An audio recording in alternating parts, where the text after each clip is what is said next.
Formula Drift Pro 2 Championship, used by some of the biggest names in Formula Drift and renowned globally for their power, performance, and reliability. All Link ECUs are backed by a limited lifetime warranty. Link Engine Management also stocks a wide range of sensors, accessories, and software to help you get the most out of your Link ECU. To find out more about our products, visit the Link ECU team at the track today or go online to linkecu.com.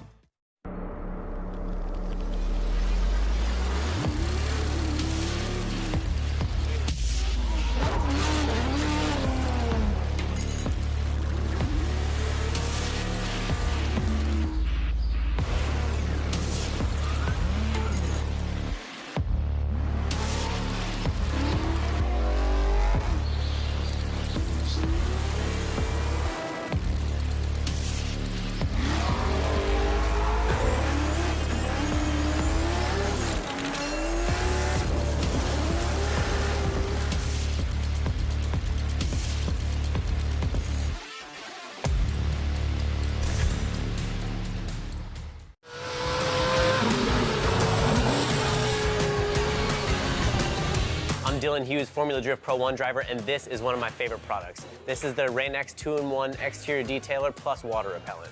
Whether I'm at the track giving the car a quick wipe down, or if I'm at the shop cleaning off one of my cars between washes, this is my go-to. Rain-X exterior detailer and water repellent is a convenient spray-on, wipe-off detailer designed to provide you with a clean, shiny finish and a protective water repellent coating. Rain-X 2-in-1 exterior detailer and water repellent. Find it at your local Pep Boys store today.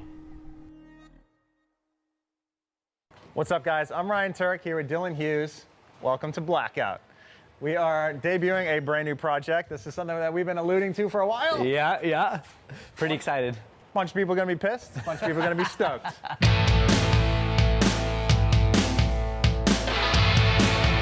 This motor's blown. This one behind me is not blown.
Human horsepower, NOS energy drink, high performance energy.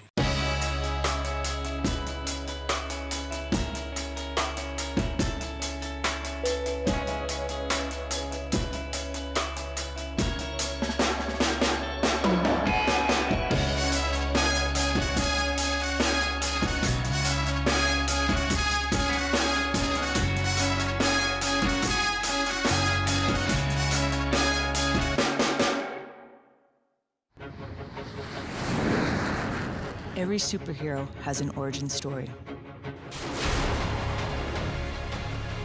We all got our start somewhere.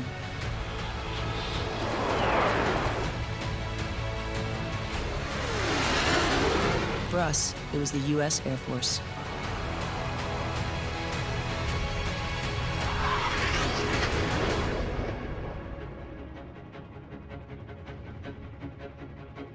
Kick improvements into high gear with your favorite automotive brands. Get the tires you want and the products you need to get the job done. Go from 0 to sick in one quick click. Head to pepboys.com.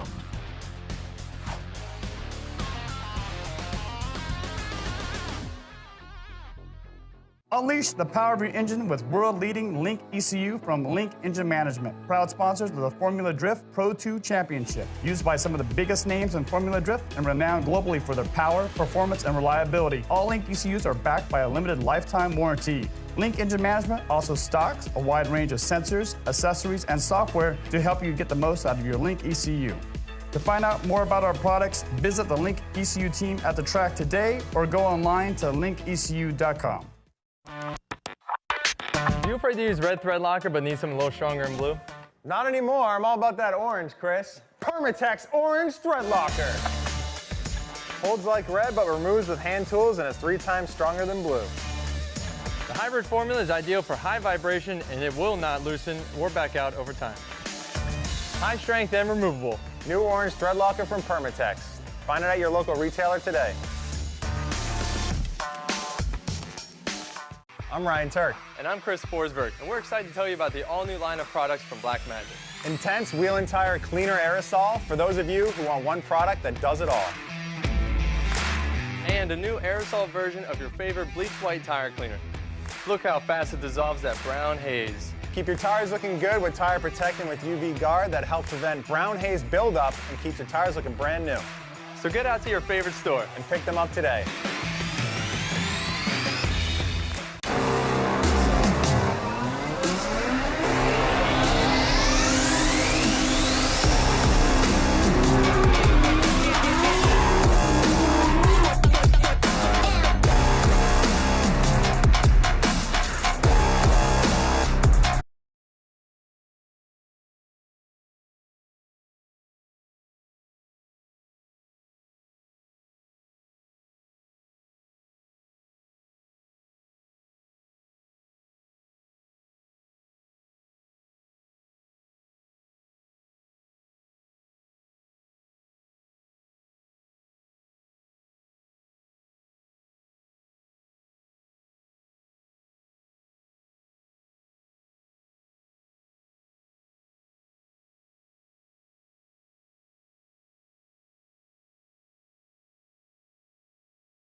Working with Stefan was awesome. You know, got the call, hey, do you want to be a paid driver on the AEM team? And it was unexpected, and I'd heard of Stefan, didn't know him, and it was a great opportunity.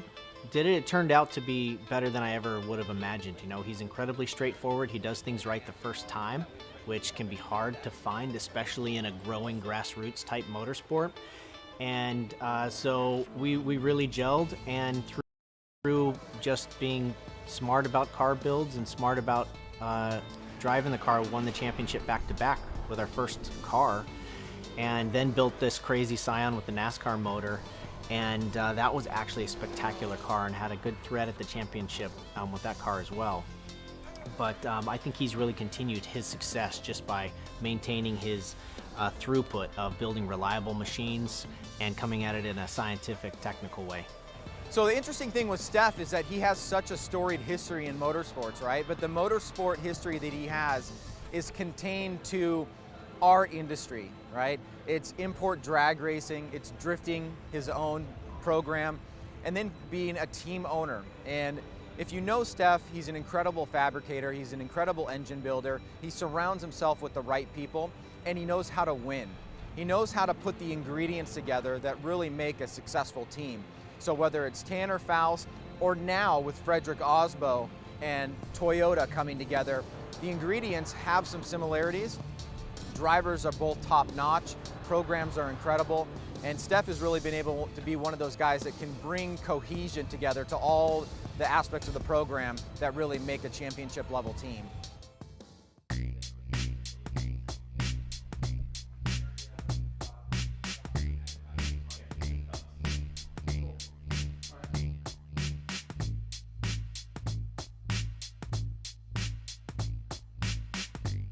So this is our engine building room. And this is where it's basically a clean room that we can measure all of the engine components, do all of the assembly. And what's great about having that here is we can build the whole engine here in the shop and wheel it out and match up with the whole car that we fabricated on the other side of the shop. So within one building here at Papadakis Racing, we can build everything from the fabrication of the car all the way to the engine. So over here, we've got a few of our trophies from the years. A couple of my favorites are definitely the Waltleys. And also, of course, the big Formula Drift Championship Cups. This is a power shear that takes big pieces of sheet metal and it chops it into smaller pieces. We also have a box brake here that bends sheet metal. So that's what you'd use to build metal panels and stuff like that. We have a big fixture table so we can mount stuff up on this fixture table with a bunch of cool like brackets and stuff and tooling, so we can basically fixture things up that we might design on the computer, and then we can fabricate them here on this table. Right now we're not building any cars. Right now it's race season, so everything is set up for preparation and maintenance for the season. My name is Stefan Papadakis. I've been doing drifting for probably 15 years now. Have I been doing drifting for 15 years? My background is drag racing. Broke a lot of records, front wheel drive and rear wheel drive. And I wanted to do something a little bit different than drag and thought that drift would be something interesting. So built an old Nissan 240SX and went out there and tried to learn how to drive the drift cars. After 3 years of Tanner running the 350Z and then me running basically the B car, we started working with Scion. And Scion was a big program because we converted the front wheel drive to rear wheel drive, we ran a NASCAR engine, and it required so much of my time developing the whole car for Tanner, so I decided to retire from drift driving and just focus completely on the whole team aspect and building of the car and the team for Tanner to do well. You know, as I retired from driving and really focused on the team and developing these cars, that's been a major goal, is to be able to do things that are kind of hard to do. And we love building cars, especially cars that, you know, might be considered an underdog. A front wheel drive converted to rear wheel drive, 4-cylinder turbocharged, you know, competing against 6- and 8-cylinder engines. So being able to do sort of both, this front wheel drive converted car and then also still running a 4-cylinder engine and be able to be competitive, win events, and also win a championship has been a giant accomplishment for myself and the team. So winning the 3 championships, 2 with Tanner and then 1 with Osbo, is huge for the team.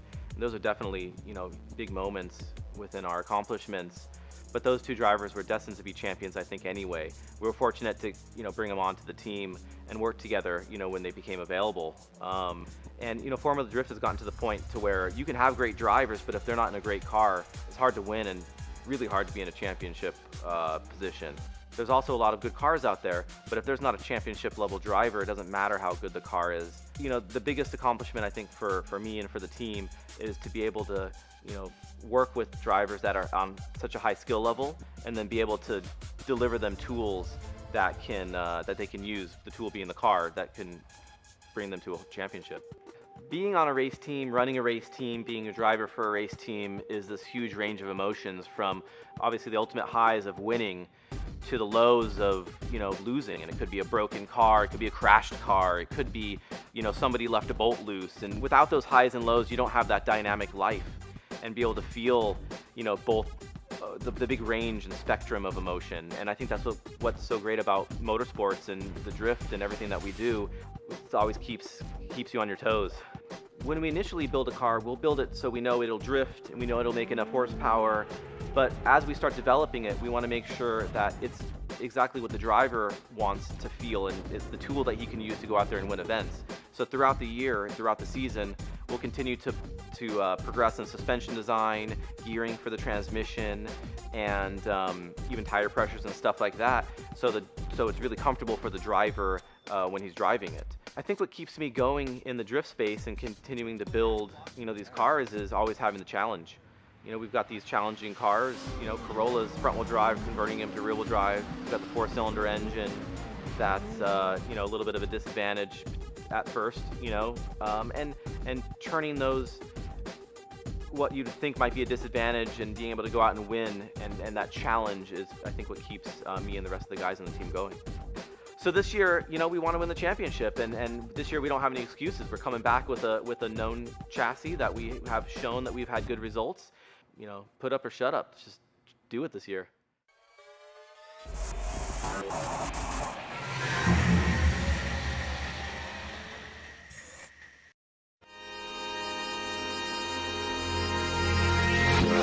So Formula Drift Round 3, Atlanta, my hometown. We had a whole lot of fun. The car was still performing fantastically. Motor's doing great. We've had no issues up until this point this year. Still didn't qualify quite as good as we had hoped originally. Putting us up against Chris Forsberg, who I've battled a couple times. I actually battled him in 2018 at Atlanta. This round was a whole lot more different than the previous year, so a lot closer battle. I was able to stick it to his door in a couple places, but when he followed me, he was way closer, a lot more proximity, definitely showed dominance in the chase, and he beat me, and I was totally good with that. Great straight up driving. It was a lot of fun, put on a good show in front of the hometown crowd, but at least it was close. So that was a good round. I considered that a win. So then we went on to Formula D New Jersey, which has traditionally been a really tough round for us. We've been there 2 previous times to this year, and we didn't make it out of Thursday practice either time. We blew up an engine both times, so that really sucked. But this year, again, would prove to be a different story. Still didn't qualify quite as high. That's something that we're really focusing on through the rest of the year, is improving our qualifying position, but did okay in qualifying. That matched us up against Odi Bakchis, who was the point leader at that time. Had a really close battle with him. I was able to stay pretty close on the bank and then get decently close through the infield. Kind of similar narrative to Atlanta. Odi was able to really put it on my door and show some dominance in the chase, and he was, again, got the win. So disappointed that we weren't able to move forward at Atlanta or at New Jersey, but judges made the right call, gave those drivers a win, and we have to, just fight and claw and take risks and really push myself and push the car to be able to move on to top 16 and beyond. That's something that we're really pushing toward here. We're now at Formula D Seattle. This is my favorite track, even though I'm from in the deep south and we're in the Pacific Northwest. This place is a whole lot of fun. This is my favorite track. It's super fast, super high commitment. We have done a lot of things to get the car ready for this round. Made some changes on the knuckles. We're getting a little bit more steering angle now. But the biggest thing is we had John Kazi Racing build us a brand new RHS LS7. We've got with JE Pistons, bumped the compression up, still got a Cali's crank and rods in it. So my mindset going forward to the rest of the year is to really step up my tandem game, take a chance, put it on somebody's door. You know, if something happens, contact is made, then, you know, so be it. But really lay it all on the line in tandem and do what I have to do to qualify better. You know, I think getting a higher seed is really important to being able to move forward into top 16 and beyond. And I've got to do as a driver, you know, what's required to get those higher scores, which is taking more chances, taking risks, throwing it up at the wall, keeping it there, and making a run super exciting and scary at the same time.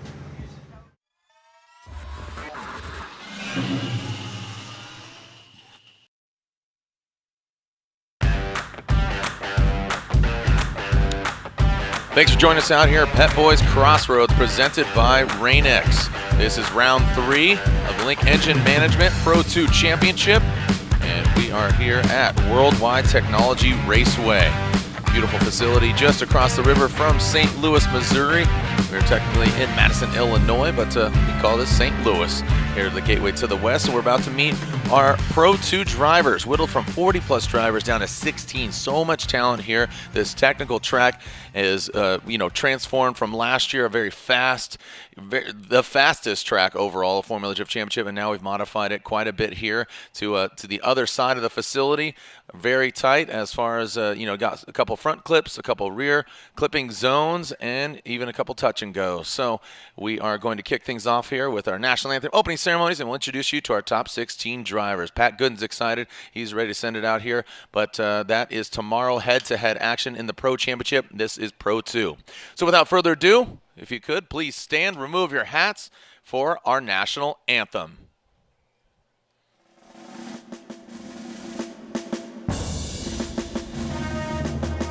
Oh, say, can you see by the dawn's early light what so proudly we hailed at the twilight's last gleaming, whose broad stripes and bright stars through the perilous fight, o'er the rampant we watched, were so gallantly streaming.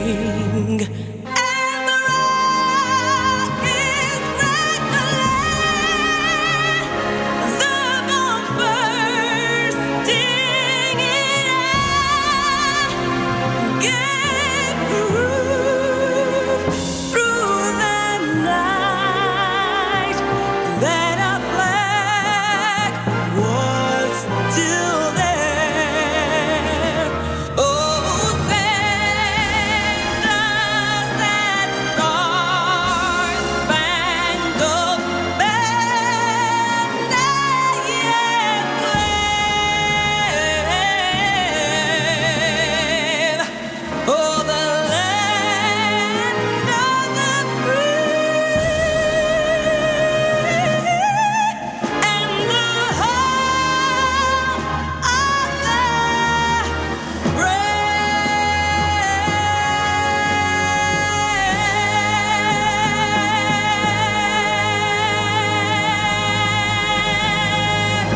Play ball, right? As Chris Forsberg, 3-time Formula Drift champions, thrown at the first pitch over at the St. Louis Cardinals Stadium. Let's introduce you to our drivers about to do battle against each other here at this awesome facility of Worldwide Technology Raceway. Start with the first car apart, coming us all the way from Arizona, at ClassicCars.com, S13. Say hello to Andrew Schulte. Next up, from the East Coast, now living in Southern California, from the snowboarding world, competing in the Olympics, here he is in Pro 2. It is AJ Muss. Howdy, cowboy. As we move on down in that Japan Auto Toyota Supra from Norway, Ola Jaeger. Next up, the youngest driver ever to compete in Formula Drift competition from Las Vegas. It is Brandon Sorensen.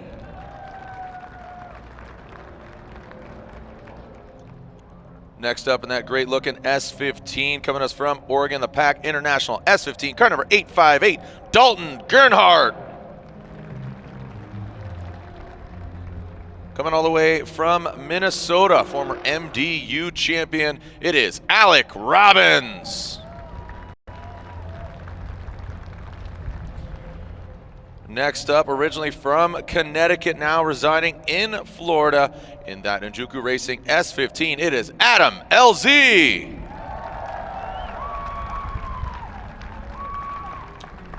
Next up, originally from Doylestown, Pennsylvania, in that BMW down there, it is Kenrick Meyer.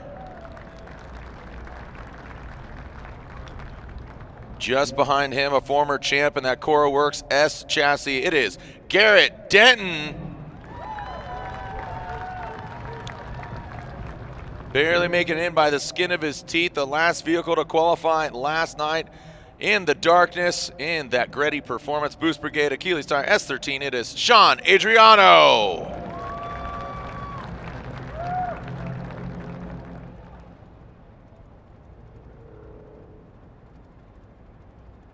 All right, moving on down the line behind Sean Adriano. Just taking a look right there and just want to make sure it's the right car. And yeah, there he is. There he is. He's got styles for miles. Say hello from Georgia, Dustin Miles.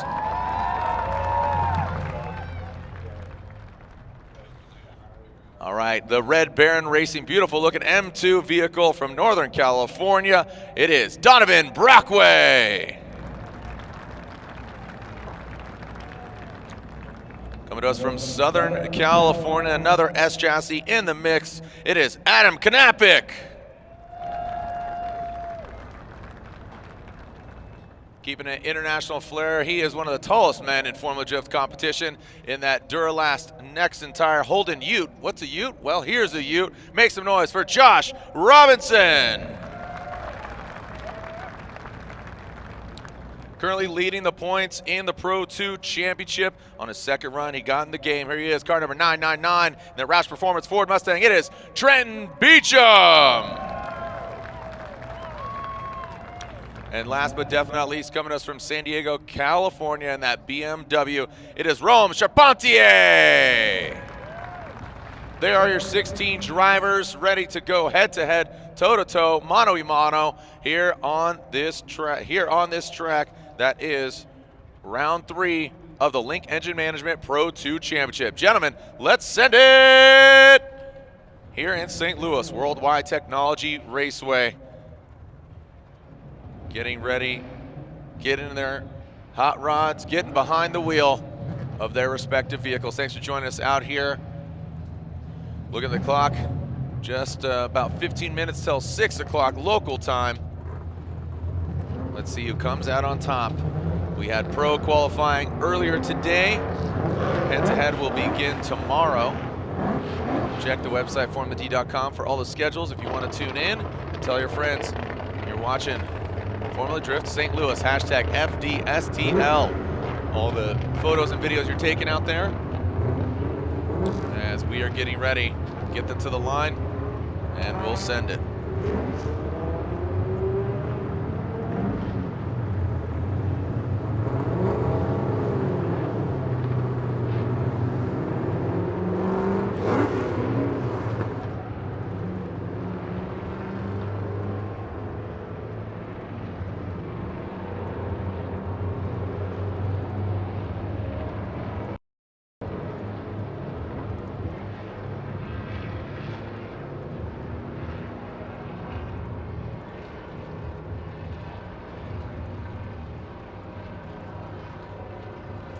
All right, here's a look at the current standings. Trenton Beecham leading the pack Again, just with 4 rounds of the Link Engine Management Pro 2 Championship, every round matters. Josh Robinson sitting there in 3rd, Kenrick Meyer in 3rd, excuse me, Josh Robinson in 2nd, Kenrick Meyer in 3rd. Garrett Denton, you can see Kenrick and Garrett are tied. And then finally, Brandon Sorensen, the youngest ever Formula Drift competitor in the mix. Ryan, the Pro 2 Championship, really fun to watch, a lot of talent, and my heart goes out to them, but also keep their heads high. So many drivers vying for only 16 spots, just having a conversation. I think the Pro 2 talent is there. To expand to 32, I just don't think they need more head-to-head competition, more practice. Well, I think in general, we've seen a really strong Pro 2 class this year. I mean, if you take a look at the current standings that are up on the board there, it's eerily similar to the Pro Championship, in the sense that you've got 2 guys up top that are separated by 3 points. In the Pro class, it's 2 points, and then you've got 3rd, 4th, and 5th that are either tied or a point apart. I mean, that is basically almost by design exactly the same as the Pro class. So we have really an up for grabs championship in the Pro 2. Trenton Beecham and Josh Robinson both have a win apiece, one in Orlando, one at Road Atlanta. And because it is half the length, or the time frame, the number of events is half of the Pro Series, every round really counts. Some of the drivers haven't made it out. They haven't been able to get points.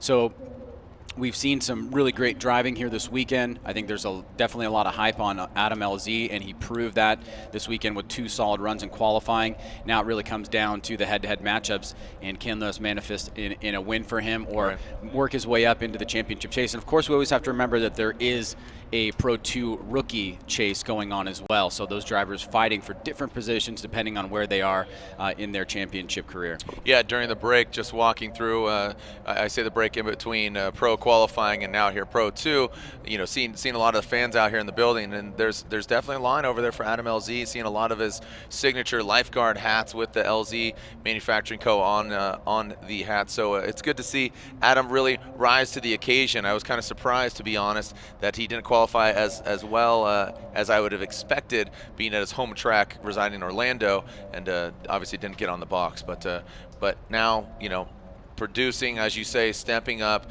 getting that #1 spot, and just really kind of going for it. I think he's really going to shine here in head-to-head. Yeah, I think so. One of the things that was a standout difference for me was the way that he attacked areas of the course that have really a high probability of really damaging your vehicle if you crash, and that would be that final touch and go where we saw some of the pro guys. And if we take a look, Jared, at the map here, you can see that the way that the judges have broken up those sectors is into 6 individual sectors, all worth 5 points each for line and style, and then 40 for line and angle, 40 for style. But now this basically goes out the window. What we set ourselves up for qualifying for was to really have the drivers show us the best lead run that they can do, but now they've got to match that up with a solid chase run, which means following the lead driver like a moving clipping point. And the area in particular where I think a lot of drivers had trouble with adjusting to is that outside zone to the touch and go. Getting the right line there, leaving at the right time, not pushing too hard, not going in the grass, not losing momentum, entering that touch and go already at angle, as Andy Yen was talking about in pro qualifying, really using that angle the vehicle to slow it down in that touch and go, which sets you up for that inside clip. And outside zone 2 is in a relatively narrow part of the course for the angle they are bringing coming out of that inside clip. So drawing a nice smooth line and then aiming right towards that wall to get to that last touch and go before the inside clip is going to be imperative. So this is going to be the first tandem competition that we're going to see here this weekend, and I think it's going to tell a little bit of a story about how it's going to roll out, not only for Pro 2 but for and overall, yeah, it seems that the track, look at that right there on that touch and go wall. You're seeing a lot of contact with that, and that is again, that is the last touch and go on the wall, the only wall ride you are going to see here, because the other portions of the track just stepping off in grass. And again, it just bears repeating, psyched for Chris Forsberg as he's going to throw out the first pitch at the Cardinals game right now, and again, those guys will be throwing it down tomorrow. getting prepared for our first battle. That will be Adam LZ, as we talked about him being our #1 qualifier. He goes against number 16 qualifier Dustin Miles from Georgia, who picked up a CoroWorks sponsorship here before this round of competition. So when we come back, we'll take another short break, or we'll take a short break here. Adam LZ versus Dustin Miles, our first battle of the Link Engine Management Pro 2 Championship when we return. The Link ECU Formula Drift Pro 2 Championship is brought to you by Link ECU, Achilles Radial, and by Nexen Tire.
All right, we are, there you go. You can see our drivers there just stepping into and up to the burnout box.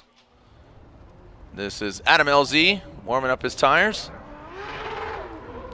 As Adam LZ sitting 21st in the championship overall. He's on Achilles tires. Senjuku Racing S15. And Dustin Miles picking up that CoroWorks sponsorship. Oh, hey, look at that. Ryan Lontaine up here in the building, and representing the judges, Brian Egger, Andy Yen, and our Canadian judge, Ryan Lontaine. What's up, buddy? Hello, everyone. We just got the track painted, and we're ready to roll for Top 16 in Pro 2. Just wanted to give you a couple of highlights on this track. From the start line, you're going to get through the chicane. The lead driver, of course, is supposed to run as close to a 100-point qualifying run as possible. So we have outside zone 1 marked down on the ground. They need to get their right rear tire, right on the edge of the pavement all the way through that zone. Now, as soon as they leave that zone, they need to get off of the edge of the track and get themselves transitioned for the touch and go, which is that second painted box on the ground on driver's left. There is a rumble strip there. They're not supposed to go up on the rumble strip. We've indicated to the drivers they need to keep their tire down on the pavement. Once they get through that area, inside clip 1 is behind the wall over there. They need to get nice and tight on that inside clip without hitting it. From there, they let the car carry out to outside zone 2, get the tire on the edge of the pavement there as well. And then they need to do a nice big flick, a nice transition to outside zone that's actually a touch and go on the wall. So that's the only one where there's a wall, but it is a pretty dangerous little area there. It's marked with the red and yellow markers up on the fence line. So they need to get into that box, but they don't need to fill the whole thing. From there, get it tight into inside clip 1, which is doubling as the finish line, and not spin anywhere near that finish line before or after it.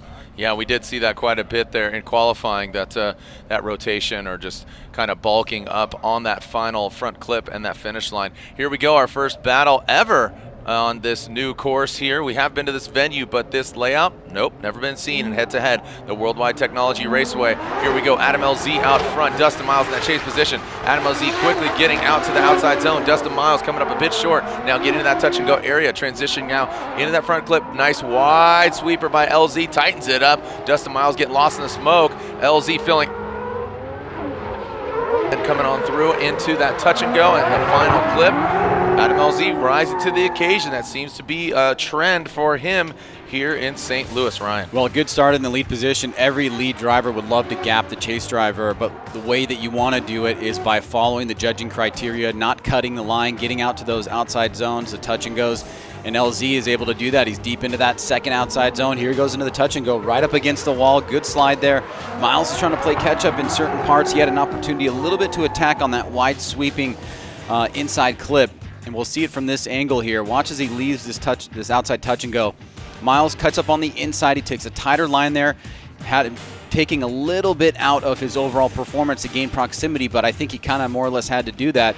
But we saw from Adam LZ a really solid, clean lead run that is going to give him a lot of confidence going into his chase run. And this will be the first time that we've seen an official chase run from him. So the pressure is on for both drivers here to perform and make it on into the Grade 8. All right, Dustin Miles spinning around over there. And Adam LZ pulling to the line. All right. So Dustin Miles struggling a little bit in that chase position. Always loved Dustin's liveries and his cars. Always has a good aesthetic to his car, but no matter how good it looks, always looks better on the podium. Here we go, Dustin Miles off to the start. Adam LZ in the chase. Dustin initiates, Adam LZ does as well. That outside zone. Dustin transitions, Adam tucking in right there. Oh, and Adam LZ, a major correction, straightening out, losing that angle. And Dustin Miles now bringing on in. Oh, as LZ attacks and a wide swing. So, Ryan. Well, I think the judges are really going to be analyzing the chases, but also the leads, because Dustin Miles not too shabby in the lead position. Gets out to that first outside zone, hits the touch and go, tight through that inside clip. Let's watch him here on this second outside zone. I think LZ did that a little bit better in his lead, but Miles is nice and tight on that touch and go. LZ surging forward. You can see he was really surging from that inside clip. Lost some ground to Miles here. Let's watch as he transitions, nearly hits the rear right wheel of Miles. Keeps angling the car, but it is definitely going to be a mistake, and it'll be worth noting. And we can ask the production team at some point to pull up the decel map so we can get a look at that and see where the judges have allocated the different areas where chase drivers should expect that the lead drivers might make an adjustment. There may be some braking depending on how big that decel zone is. So now the judges having to take a look at both runs, and not an easy call here, Jared. Yeah, lead versus lead, chase versus chase. I would say, unfortunately, Adam had quite a few mistakes there, and that big correction approaching that front clip. Dustin, he had the distance, basically he was quite a bit of distance away from him, but he didn't have that major of mistakes. Overall, I think, Adam had I would say a far better and more impactful lead run, but Dustin ticked the boxes and did exactly what he needed to do. So as we await, we will find out what's going on. Slide him left for Dustin Miles, right for Adam LZ, Ryan, Andy, and Brian. Dustin Miles gets the victory. Lantain, I throw it down to you. What's going on? The major error that Adam LZ made was straightening at inside clip 1 and hitting that inside clip 1 marker. Had he not done that, there would have been a possibility for a one more time. Because in the lead position, Miles did not do a great job, and in his chase he was off a little bit, but unfortunately I anyway zeroed out or gave an incomplete to Adam LZ in the chase, and it's really hard to overcome that, unfortunately. Yeah, again, Adam gaining a lot of fans here, and just bringing a lot of fans here, but unfortunately, push comes to shove, just had that, and I definitely agree with that. So Dustin Miles is pumped. He moves on into the Great 8. Here is our next battle. It is Alec Robbins versus Josh Robinson, the battle of the Robinsons. Here we go. Alec Robbins out front, initiates strong out front. Josh Robinson having to play catch up here. Out to that touch and go goes Robbins.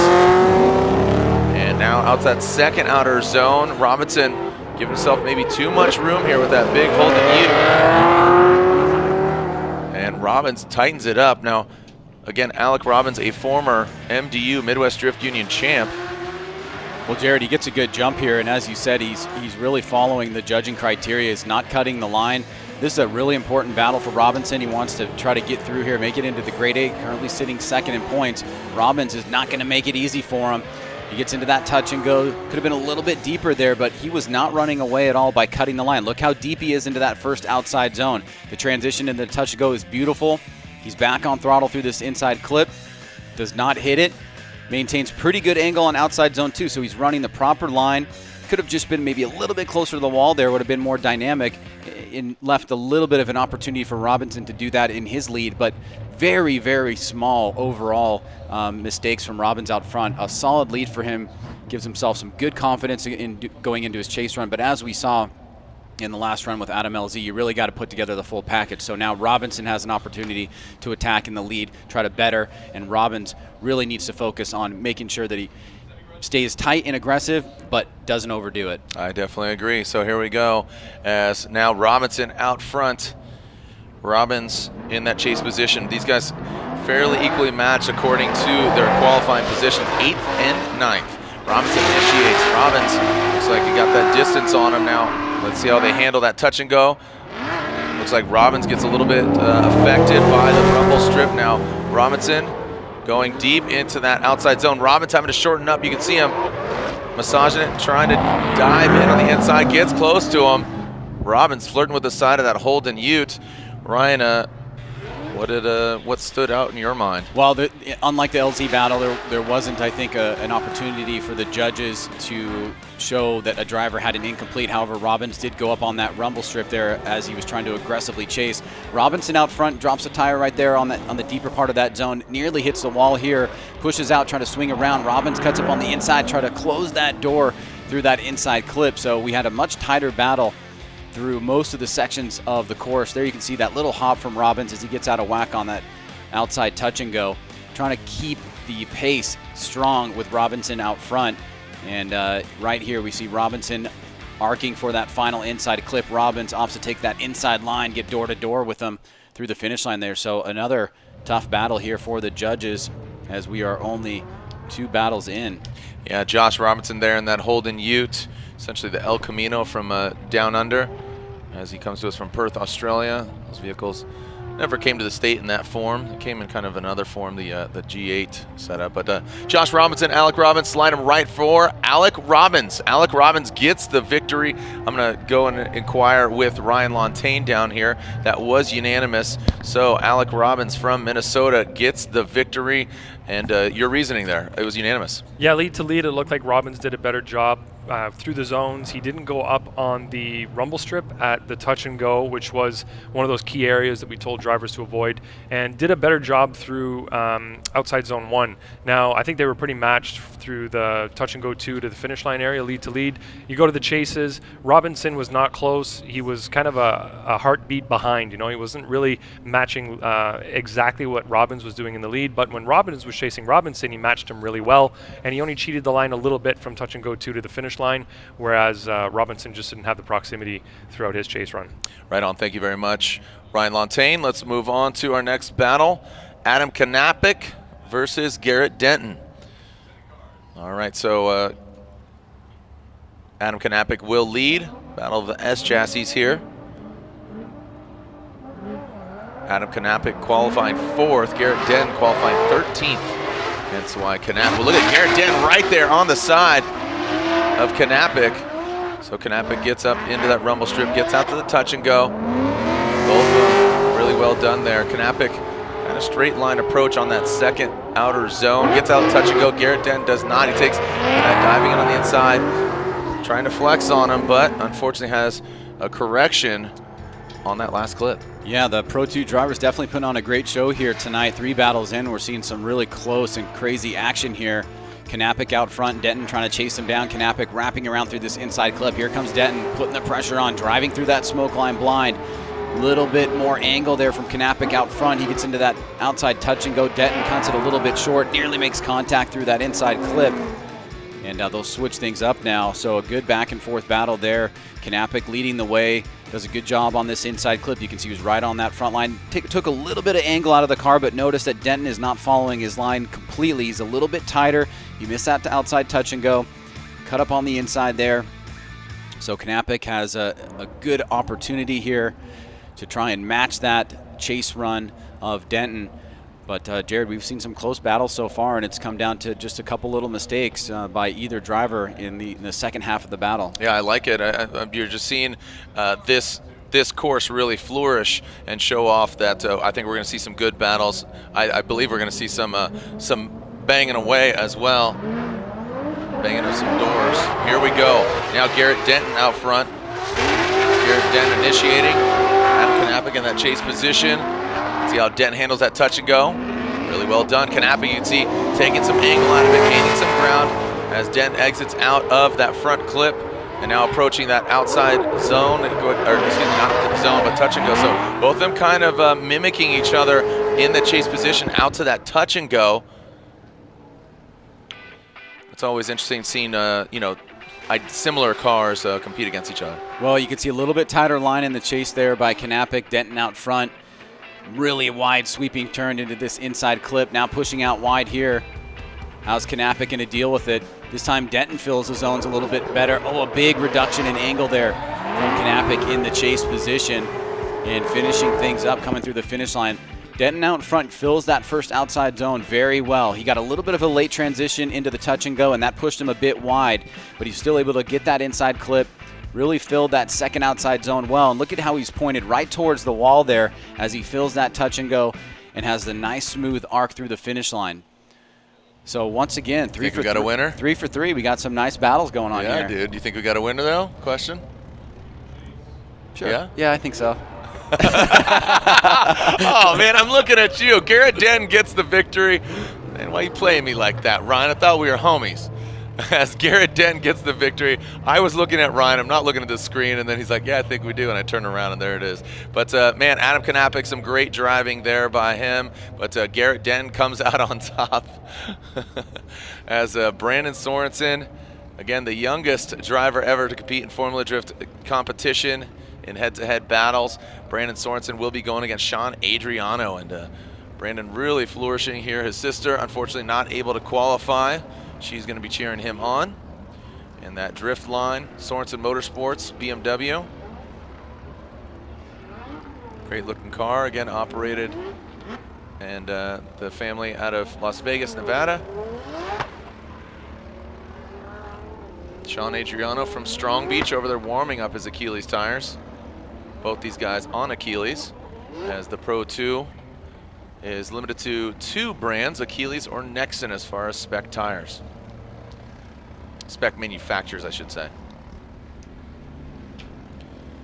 And there's Adriano. Love the camo paint job there from the Greddy Performance Products.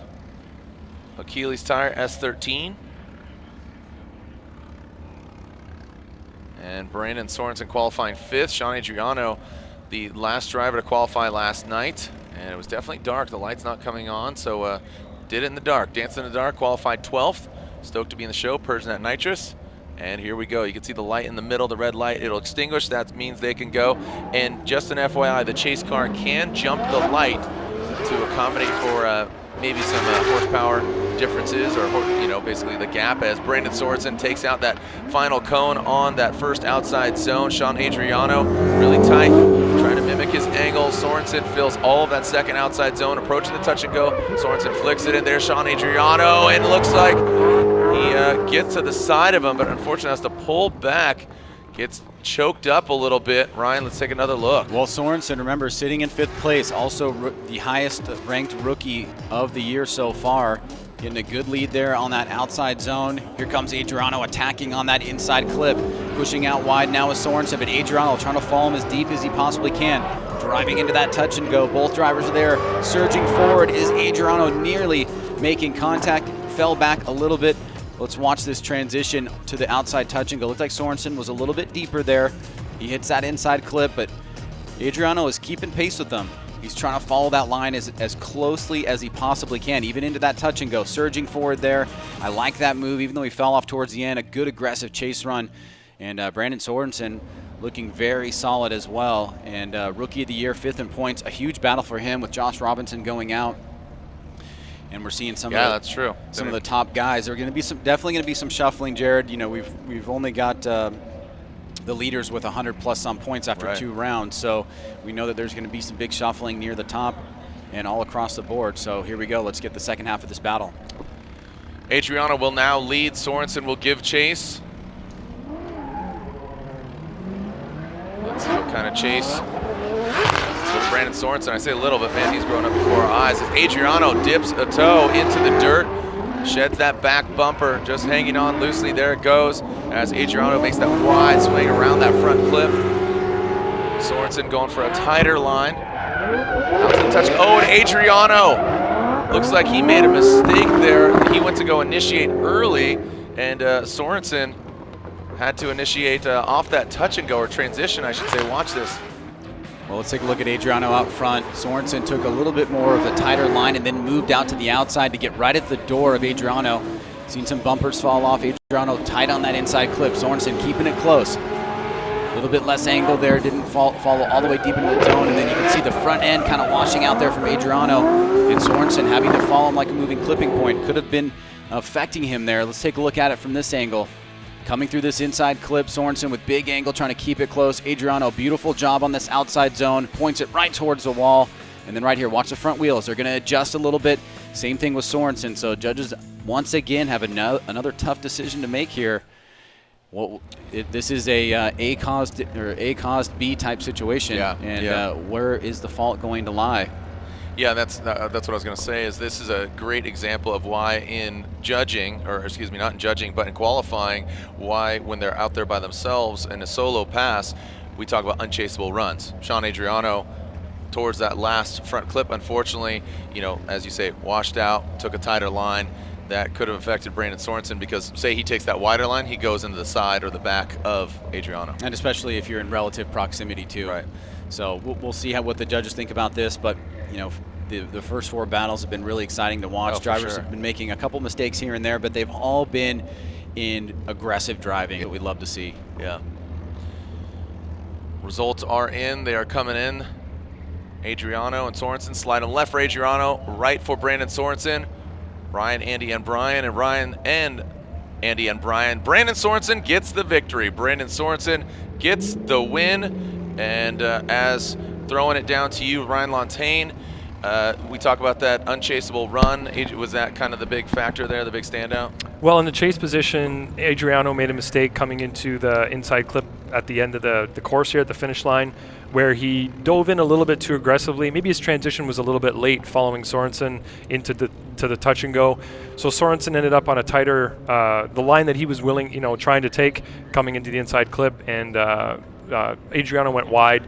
Kind of fell off a little bit, and then on his lead run, he ended up coming in too early into the touch and go, had to take out some angle, and kind of led Sorensen on a poor line through there. So he made some errors, and unfortunately Sorensen didn't make those same errors in his lead and chase, so we had to go with Sorensen.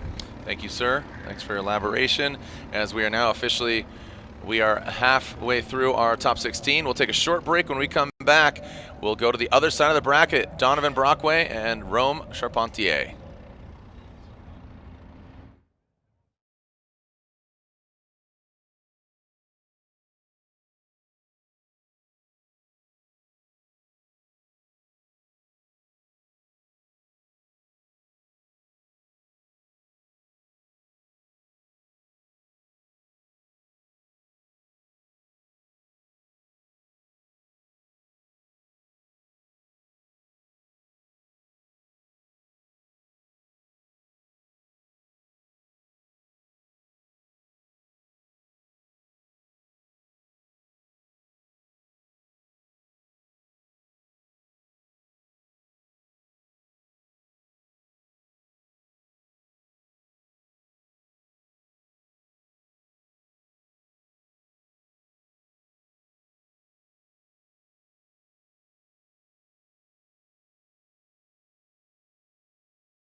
All right, welcome back. As we are now on the other side of the top 16 bracket. As I said, Donovan Brockway, #2 qualifier. Again, from Orlando to Atlanta. Got to say, looks like he's getting more seat time with the car, getting the car dialed, more settled.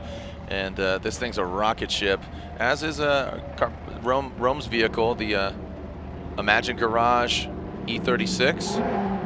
As we go Donovan out front, Rome in that chase position.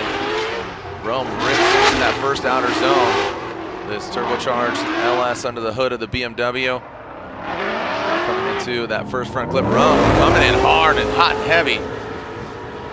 As Donovan gets into that second outer zone, no problem. Rome set himself up. Whoa, flirted again with the side of that BMW. And Rome just diving in, having to back off and rotating. So unfortunately for Rome, the aggressive position here does not pay off. Well, Brockway got a great jump out of the gate, and you could see that Charpentier was having to play catch up. He surged forward. He was able to manage it up until about this point here, where he kind of fell off after he surged, and then he was on a tighter line here. So that's going to be a big opportunity for Brockway out front, and then right there, nearly kissing him as they get close to that last section of the course through that inside clip. Taking a look here from the drone cam, let's watch where Charpentier surges forward there, then he falls off a little bit. Good smoke line here out front by Brockway. And take a look as Brockway transitions from that touch and go. He's just about to get on throttle there. And it looked like Charpentier was anticipating that he was going to get on a bit earlier. So we'll have to bring Ryan in once again to talk about where the different decel zones are. But the decel zones are not permission to slow down as much as you want in those zones. They're meant to be areas only to let the chase driver know where you might make an adjustment or where there would be a braking area, but certainly the judges don't allow anything goes in those areas. So once you make that transition, or once you've had sufficient braking, they want you back on throttle moving forward. So we will switch things up now, Jared, with Charpentier taking the lead. All right, Rome out front, Donovan Brockway in that chase position. Let's see if Donovan can handle this vehicle here in the chase position. Rome, again, just very aggressive. Donovan, play this strategic. No, don't want an inactive chase, but definitely could throttle back maybe just a bit. Keeping a consistent distance from Rome. Whoa, but then Donovan goes heavy into the dirt, sets him up for the touch and go.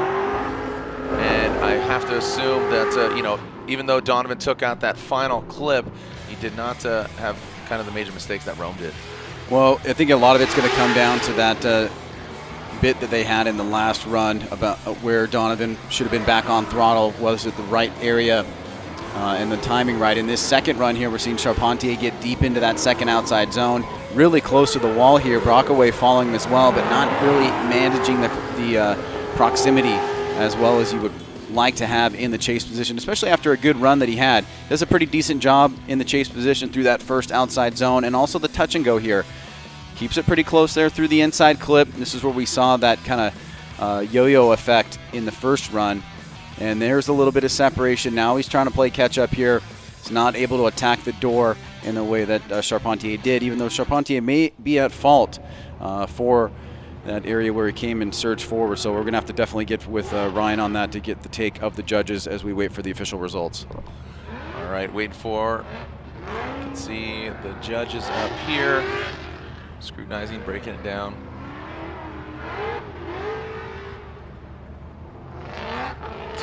Two great looking BMWs, just BMWs and the HGK kit. Love Donovan's kit. Built out in Latvia, carbon Kevlar. If you look at Donovan's car up close, it's all carbon Kevlar, but then they wrapped it in a carbon fiber wrap as well, which is kind of funny.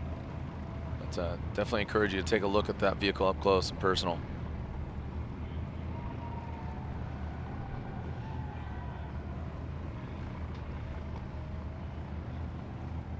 All right, results coming in. Slide them left for Rome, right for Donovan Brockway. Ryan, Andy, and Brian. Ryan says one more time, as does Andy and Brian.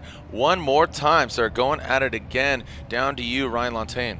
Mistakes were made by both, and they both had a couple of areas that were, you know, showing that they could do what they were supposed to do on the track.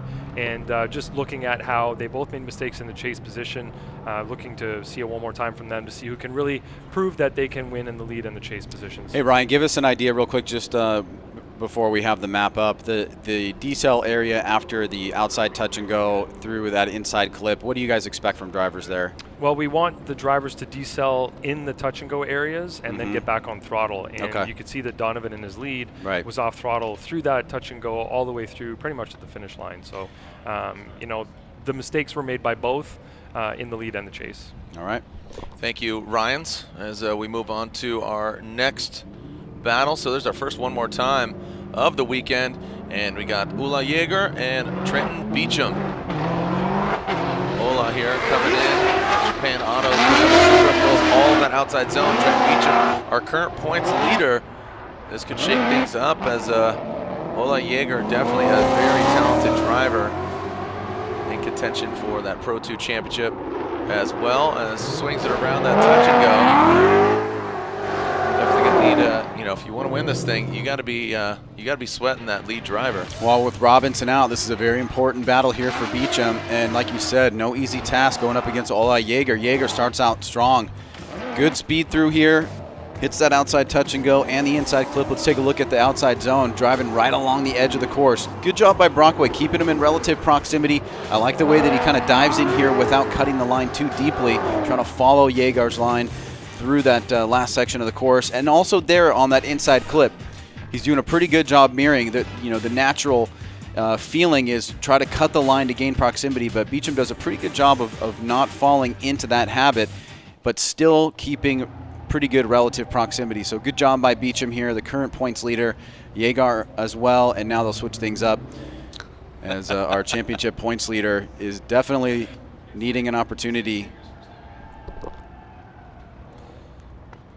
Ooh la la, Jaeger here in that chase position. Trenton Beecham in the lead.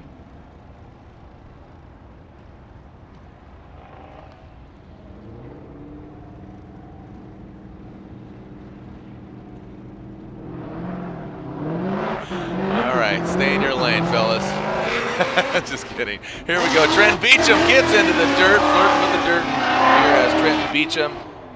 Ula Jaeger now coming and bringing around that front flip. And out that second outer zone. Into the touch and go goes Beecham. Ula Jaeger. As all of them turn on the smoke machine past the finish line. Should have done that within the lines. Well, another close battle there. As you said, flirting with the dirt is Beecham out front. Jaeger through the smoke line, surging forward here. Here's Beecham attacking on the inside, trying to push out wide to that outside zone. He fills it pretty well. Jaeger was not as deep, but he was inside the zone. So a pretty close battle back and forth here between these two guys. Remember, judges are taking a look at both leads, both chases, and who did better overall. Sometimes we see a driver that will have a really big mistake in their chase run, and their competitor will also have a mistake in the chase run, but it's just not as big of a mistake. Right. And if the lead runs are even, a lot of times you can see it going in the direction of the driver that made the smaller mistake. So we've got Jaeger and Beecham here at the line. Let's find out who's going to move on, or is it going to be a one more time? So Beecham getting beached as in the dirt. And earlier in practice, he knocked off the whole back of his car, taillights, bumper. It was all stripped down. You could see. Here we go. Slide him left for Beecham, right for Jaeger. Ryan, Andy, and Brian, all of them saying uno más tiempo. One more time again here. So an OMT. Thank you, Ryan, for commentary. As we move on to our next battle, that Pack International S15, Dalton Gernhardt versus Andrew Schulte, coming us from Arizona, repping AZ.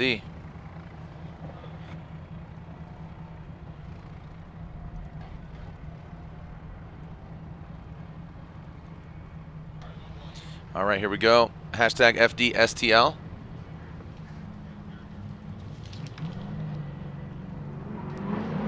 And here we go. And Schulte chasing him down. Good initiation. Both of them initiating at the same time into that first outer zone. Out to the touch and go. Ooh, looks like Schulte really getting up on that rumble strip. Throws him off quite a bit here as Gernhardt continues through. Snaps it into the touch and go. Shreds that back bumper. And Schulte brings it around. So that rumble strip playing a role here for Schulte in that chase position, Ryan. Well, let's take a look at this first outside zone. You can see comes off way early as Gernhardt. And a tight line there. Schulte has to make an adjustment, but he goes up on the rumble strip, loses some angle there. Now he's trying to fight back here as Gernhardt does a pretty good job on that second outside zone. Transitions into the touch and go. Good job there. Schulte trying to close the door, does keep angle in the car through the finish line. So right here, a big point of contention, as you can see, Schulte was trying to transition at the same point that Gernhardt was, but was not able to. Gernhardt came off that first outside zone very early, put him on a tighter line, and now we've seen both drivers make a couple mistakes here. And we've got the back bumper hanging on by a thread from Gernhardt, so we'll have to get that adjusted and switch up the positions for the second half of this battle. All right, Schulte will now lead.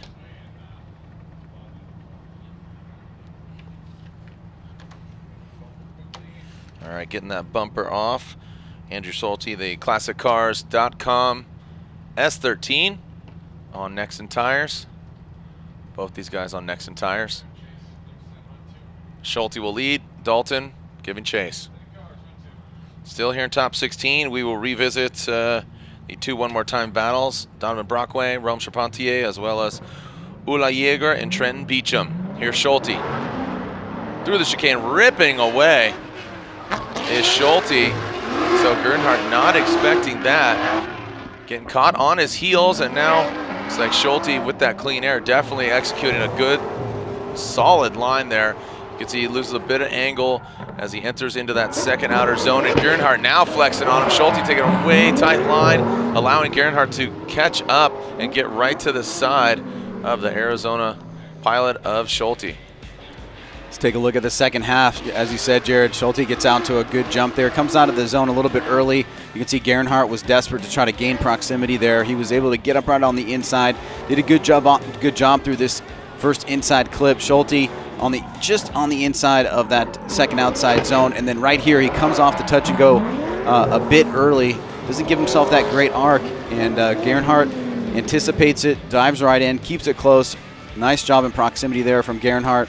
And Schulte right there, a little bit less angle in that outside zone, but I like the way that he approached the touch and go. He should have just floated it out a little bit further to drive that deeper arc, and it did give Gernhardt an opportunity there to follow him a bit more closely through the final section of the course. All right, so you can see the color bomb wrap. Slide him left for Schulte, right for Dalton Gernhardt. And looks like Ryan says Gernhardt, as do Andy and Brian. It's unanimous. Dalton Gernhardt gets the victory. Unfortunately for Schulte, he is knocked out. So Andrew Schulte, see you back in AZ. I'll buy you a beer back there sometime if I'm ever home. But all kidding aside, Andrew Schulte, a good effort there as we go back to the one more time of Brockway and Charpentier. So Dalton.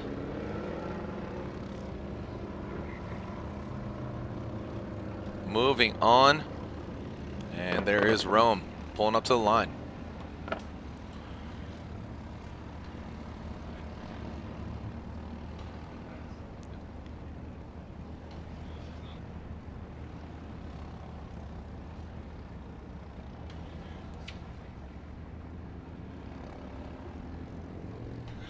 All right, back to this one more time battle. Let's see if we get a victor. Both of them having mistakes. What the judges were in. It was unanimous. All of them said one more time. Tighten up, tight and right. As here we go. Let's see, Brockway. Oh, Rome, a little sleep on the line there, Ryan. Remember that chase car can leave early. Donovan dips that back right tire into the dirt. Now past that front clip. Here comes Brockway. Out of that second outer zone. Oh, and look at as he approached that touch and go, you can see the car kind of bulked, gripped up and shot forward as Rome takes out that final front clip, Ryan. Let's look at this again. Well, Rome was definitely surging on the second half of that battle, but a big gap established out front. You can see right there, Brockway goes a little bit too deep in that first outside zone. Charpentier quickly gets on it, keeps proximity, driving through the smoke line now. Really low angle there on that second outside zone though, however, for Charpentier. And Brockway himself does not really fill that touch and go as deep as he possibly could, and then he's on a bit of a tighter line there. Let's watch it again. So Brockway does a good job in that outside zone, though he goes a little bit longer than he should have. Should have come off a little bit earlier. Now as we start to get in this section of the course, this is where it gets interesting. Charpentier really low angle there through that second outside zone, and Brockway cutting that touch and go a bit short as well. That allows Rome to anticipate the move and stay a bit tighter than he may have been able to had Brockway filled that touch and go completely and drawn a much smoother arc to that final inside clip. All right. As now Rome will lead. Donovan giving chase.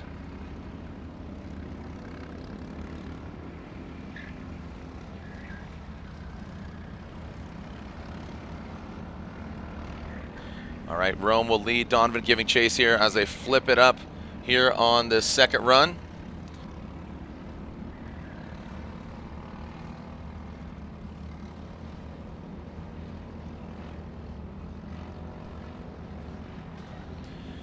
All right.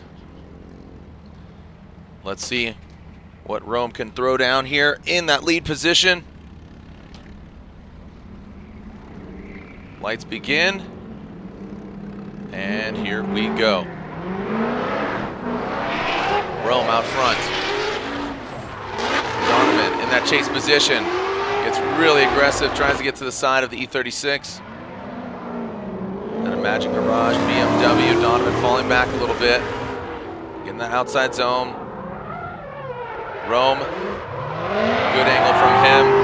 And around that final clip, Charpentier and Brockway. Charpentier's got some good speed and grip, and Brockway, I think he knew it here, surged forward in that first outside zone. But Charpentier gets on it and starts to pull a little bit of a gap here. And Brockway does a good job of trying to anticipate it, but there's just a lot of speed from Charpentier.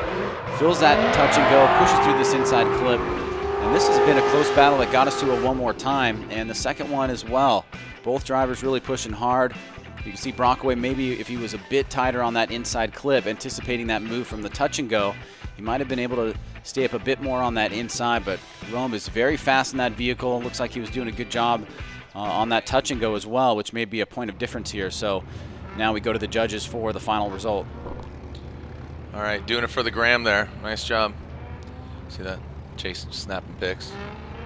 Saying what up. All right. Making claims on the line for Rome and Donovan. You can see AJ Muss pulling to the line behind them. So what was intended to be the final. Here we go. Rome and Donovan, and it looks like Rome will get the victory. Going to you, Ryan Lontaine. Chase, what up, dog? Lontaine, Rome gets the win on this one more time battle. Yeah, he did a better job in the chase position. Donovan was making a lot of errors in his lead that just couldn't be forgiven. Wasn't really putting the car in the right place. It looked like it was a little too tight going up to touch and go 2, and he couldn't really get the car to float out to the zone, and ran a really tight line inside clip 1. And just wasn't there in the chase position either. So Rome did a better job in both positions, and he moves on. All right, thank you very much. As we move on to more BMWs, man, a lot of BMWs here in the mix. Again, this was intended to be the final battle of the top 16, but we'll go back to Ula Yeager and Trenton Beecham. Our points leader, can Ula Yeager, who Ula Yeager coming to this round of competition sitting 9th in points. And here we go. AJ Muss will lead Kenrick Meyer. Both these guys originally East Coast boys. As AJ throws it in, really aggressive angle here from Muss. Out to that touch and go. Around that front clip as Kenrick falls back. That Ferocious Motorsports BMW having some issues, and AJ Muss has to finish this, and he continues on, and he does just that. So Kenrick Meyer, and it looks like let's see where it went wrong for Kenrick. Yeah, tough break for Kenrick, sitting in 3rd place right now. Let's watch this inside clip here, and then through the smoke line, shuts it down. So unfortunately, and as you mentioned, Jared, good for calling that out, is that Muss does need to finish the run as it is still active there. Let's take a look at it from the drone, see if we can get a little bit more information here. Looks like Muss out front, staying on throttle, and we just lose Kenrick right there.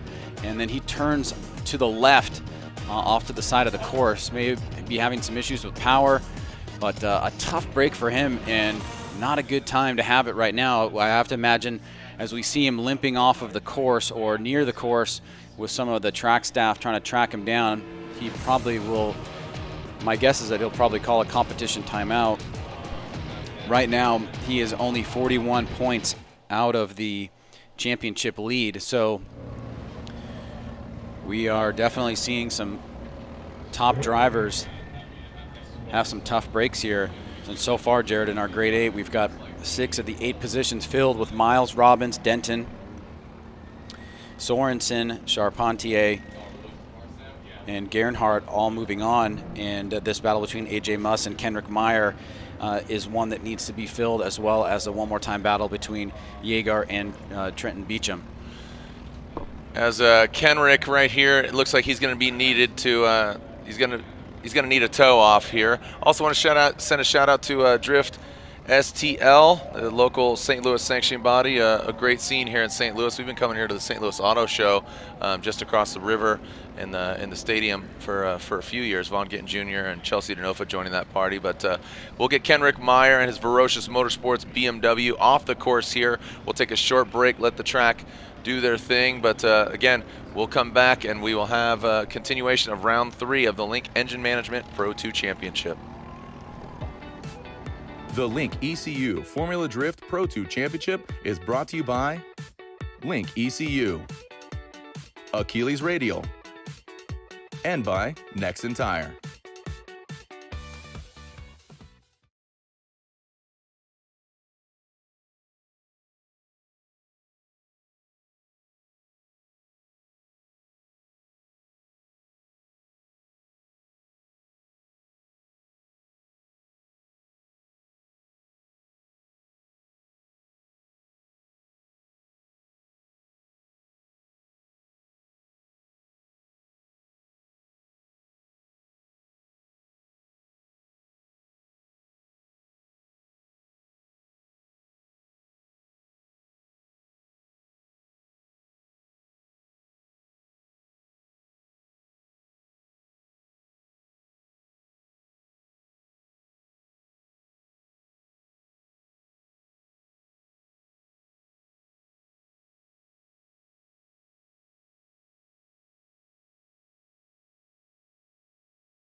All right, so Kenrick Meyer does officially call a competition timeout. Jared, we are just finishing getting him off course here.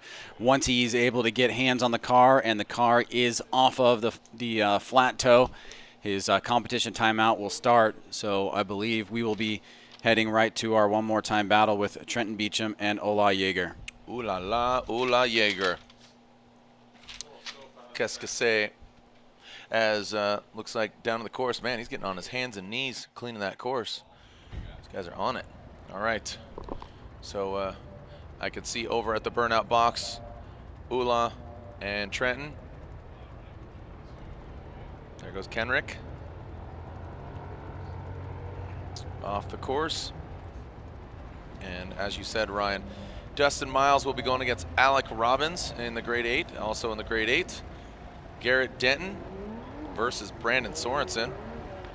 Rome Charpentier will go against either Ola Jaeger or Trenton Beecham. And then now Dalton Gernhardt. Dalton Gernhardt waiting to see who he's going to go against, AJ Muss or Kenrick Meyer. Right now, Kenrick Meyer with a major deficit. AJ Muss feeling confident, but not guaranteed. There's no guarantees in the game of life. Go. A little shout out. Nope, no problem, Kenneth. I got harassed by the Drift STL guys. He said, give me a shout out. I said, message me on Instagram. They did that. Hopefully everybody's having a great day. Wherever you are. Saw some fans watching from, where was it from? From Norway? Sent me like Yeah, it's got one from Norway. Yeah, Brandon Clam here in the building. Good morning, good evening, wherever you may be across the nation, around the world. Yeah. This is Jared Deanda, and you're watching Formula Drift Radio. You know what that's from? Is that Truman Show? No. What's it from? Coast to Coast Radio. Okay. Is that a important movie in your movie DNA? Oh no, it's radio. That's why I said coast. Oh, got it. Coast to Coast Radio. Like I thought AM, it was a movie. AM radio. Oh, got it. I thought it was a. Okay, gotcha. I know what you're saying. Yeah, you like to listen to little NPR jams and stuff. Yeah, That's fine. You're about that life. It's fine. Where's your button, dude? Do you have it? It's on my other shirt. Yeah, Okay. it's safe for game day. Okay. I'm fine. On a tombstone. All right. No organic cookies here today. I'm here though. Thanks for having me. Ryan, which is your favorite Batman? Michael Keaton Batman? Okay. How about Val Kilmer Batman? No. I'd say Christian Bale Batman. Yeah. I say Christian Bale. Christian Bale Batman. Or I know. How about Ben Affleck Batman? Right? Ben Affleck Batman? Ooh, that's cringy. I know. Thanks for watching, Ben. Sorry, I'm totally joking. Here we go. Back to the action. Who's the hero? Who's the villain? Regardless, we're gonna find out. Ula Yeager versus Trenton Beecham. Here comes Ula Yeager into that first outer zone. Trenton Beecham dialing it in. Knows he has to get really close to Ula. Now into that second outer zone. Beecham needs to gain some ground. Let's see how this touch and go is. Both of them get it, hit it, and quit it. Ryan, nothing overly sensational there on either side. Would like to see Trenton a little bit closer, maybe. But let's analyze it. Well, some similarities to that first battle that led to the one more time. Yeager coming off that outside zone just a touch early there. Beecham keeping it pretty close here. Try not to let Yeager get away. Yeager on the throttle through this outside zone, really fills it very well, and then a pretty good job on that touch and go. A quick transition back on the throttle through the finish line there. Beecham does a good job in anticipating it. Let's watch it through the crossover here in this inside clip. Beecham right at that back bumper. Yeager with good angle, thick smoke line through that outside zone, points it right through the touch and go. And then as both drivers come through that final section, Beecham is about a car length back. So pretty similar, I think, to that first run, with both drivers looking pretty stand out overall. Very few mistakes and a close one if we're just looking at that run there between the lead driver's criteria and the chase driver's criteria. So let's switch it up. Trenton Beecham goes to the lead. Yeager chasing him down. Emil Ronsbarg watching from Norway. All right. Shout out to Caden as well. He's on his 9-month deployment in Afghanistan last week. Again, thank you for your service. Here we go, back to the action. Trenton Beecham out front. Ula Yeager in the chase position. Trenton Beecham getting the jump. Yeah, throwing down. Beecham whips it in. Sees the brown cloud get popped up. Ula Yeager tucking into that smoke line, the smoke signal around that front clip. Beecham, Ula loses some angle in that second outer zone. Beecham out to that touch and go. Ula taking a tighter line, did not get out to that touch and go. And again, this is critical for Beecham. Not critical, but he could really jump up here and create a gap in the points lead. Well, Yeager kind of stayed with them through the first half of the course, but Beecham really gets on it here. Watch how he attacks his second outside zone. Really fills it well. Heads right to that touch and go. Looks like he got right in the middle of it, but when you take a look at Yeager, he was not able to really follow him out there to that touch and go. Had that tighter line, and you have to wonder if that's going to be a point of separation there between the first run and the second run. So the judges now have it in their hands. We've already sitting on a one more time battle. We've got one more run to go, one more battle to go in the top 16. Let's take a look at it on the side-by-side. Both drivers pretty similar in that first outside zone, leaving it just a little bit early. Let's watch Beecham on the right through that inside clip. Jaeger as well. Jaeger a little bit wider line, but still close in proximity to the inside marker.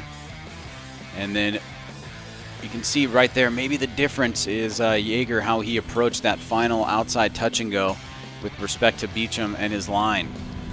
All right, so now we go to the judges, Jared, and we will get ourselves a result.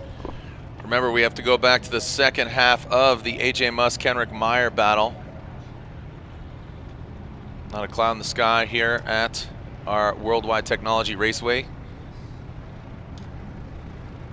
Worldwide Technology picking up the naming rights here at this venue.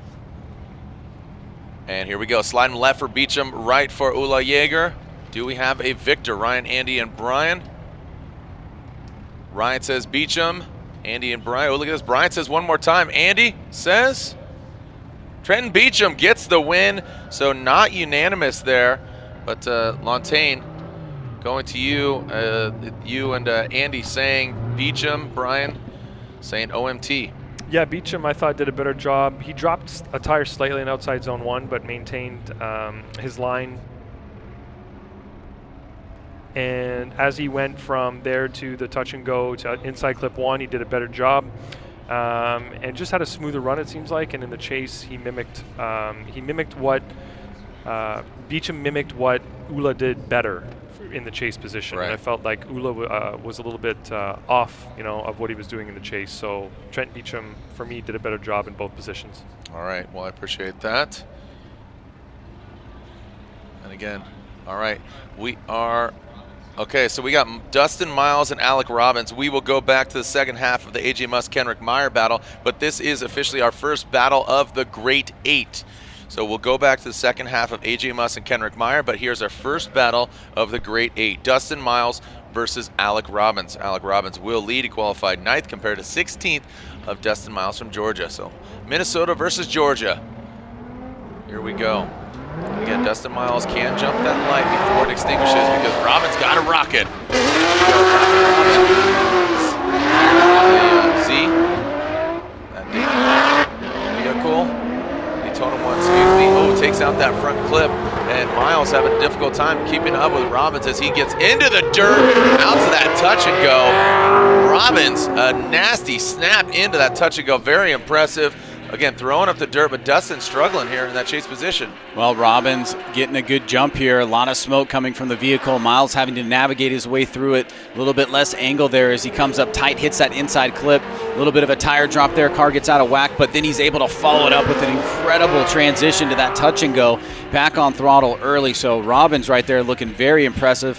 Let's take a look at this right here, Jared. Watch, you can see tight right there by Miles. Loses some angle there, ends up hitting that inside clip. Now, Robbins is going to get a little bit into the dirt, but a beautifully executed transition to that outside touch and go and makes the line to the finish line just look really beautiful there. So great job out front. And now they'll switch things up. Robbins seems to be on a tear. Miles doing a great job in his battle against Adam LZ, but now he's got to take out Robbins here. And it's going to take some good driving in the lead position after that quality lead run by Alec Robbins. Dustin Miles now in lead position. Little dirt don't hurt there on Alec Robbins. Dayton 1, 350Z.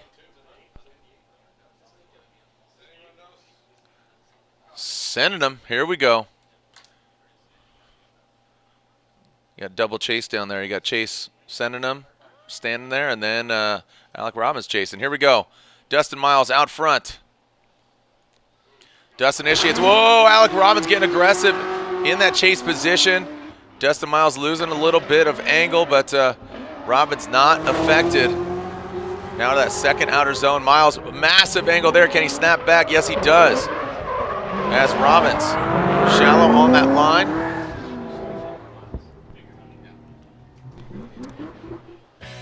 What do we got there, Ryan? Well, I just wanted to take a look at the initiation. If we roll it back, you caught it right at the beginning. He kind of stepped that initiation right when we brought it into the replay. He tried to throw it sideways, he couldn't, and the car stepped, which basically like has a little pause in the momentum. Stutter step.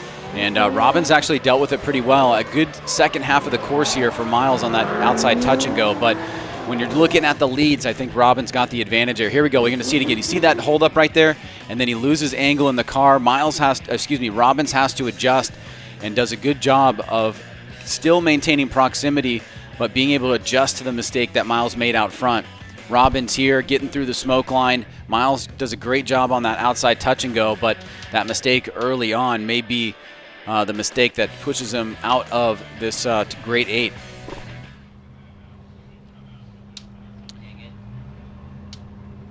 Slide him left for Miles, right for Robbins. And there you have it. Ryan, Andy, and Brian, it's unanimous. Alec Robbins from Minnesota advances on. We'll take a short break. When we come back, I'm seeing Kenrick Meyer pull into the burnout box. Don't go anywhere. When we come back, the second half, AJ Muss versus Kenrick Meyer.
All right, so actually I was incorrect.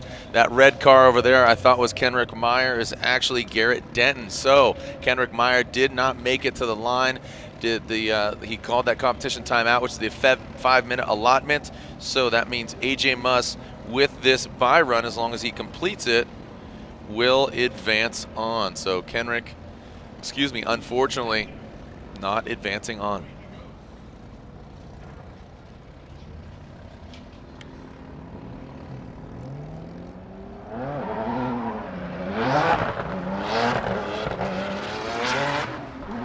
AJ Muss going for the bye run. Give it a listen.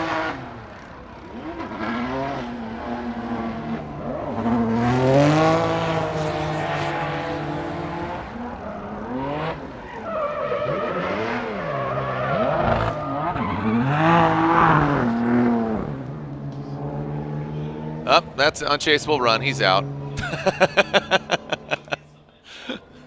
Yeah, it's an unchaseable lead run. Yeah, Kenrick Meyer gets, no, just kidding. I'm totally joking, I can't say that. All right, so here's AJ's run here, and checks up there at the end, but regardless, he will be moving on, Ryan, but a little solo run.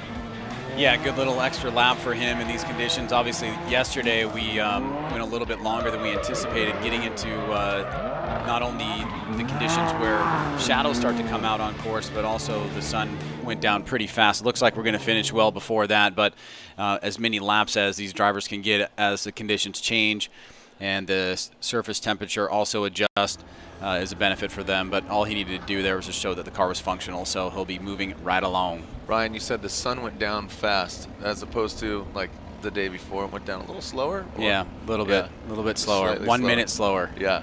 So, but yesterday that. Or 1 minute faster actually is what we looked up. 80, right. Like 802, 80. Yeah, so 802, 801, and like 759. Yeah. That's what it said in the in the thing. So you blame the sun for the darkness last night? Well, you need the sun for light. I know that. What do you think? You're just saying the sun went down. The sun went down faster. All right. So as all joking aside, yes, it was dark last night. But if we keep on this pace, we'll be seeing ideal conditions. You know what's the ideal conditions? One of these guys, Garrett Denton or Brandon Sorensen. Brandon Sorensen will lead in that 212 Performance BMW, initiating in Sorensen. Look at that, Garrett Denton cuts through the smoke and into that first front clip. Brandon tapping the brakes, a lot of smoke. Oh wow, taking out that cone there and zeroing in Garrett Denton with that shallow line. Whoa, buddy, almost getting in the side of Sorensen. Let's take a look at this again here, Ryan. Sorensen, just a really impressive young driver. Gets this deep part of the outside zone. Stayed in it a little bit too long there. Denton was on a little bit of a tighter line. And you can see Sorensen also a very wide swing. Still is able to hit that inside clip with the late apex. Fills that outer zone. There's a smoke coming across the track from where they initiated into that outside zone. And Sorensen was on that second hash mark. Denton on a little bit of a tighter line was able to gain proximity there. Let's take a look at that section one more time. Sorensen from the drone camera fills that zone. Denton was a little bit on an inside line. He also misses the touch and go, and that's where he takes that tighter line, just avoids making contact past the finish line there. So pretty good lead run there by Sorensen. Now switching things up to the chase. Denton will move to the lead position, and let's see what he can do here and try to find an opportunity to better Sorensen. But Sorensen, pretty good job in the lead overall. So here we go. Yeah, he's doing a phenomenal job, but Garrett Denton's going to try to put a stop to that. Garrett Denton in that Coro Works S14. And Denton sitting fourth coming in here, originally from Rhode Island. Here we go. Denton throws it in. Brandon shallow on that first outer zone. And now out to that touch and go. And Garrett now dialing it in as Brandon taking out that front clip, and Garrett Denton getting the fresh air. Ooh, gets into that wall. Both of them tapping that touch and go and throwing it in. Both of them dialing in that final portion, but Brandon did not set himself up for success. Look at that, very shallow. Yeah, much tighter line there. This is somewhat similar to the first run.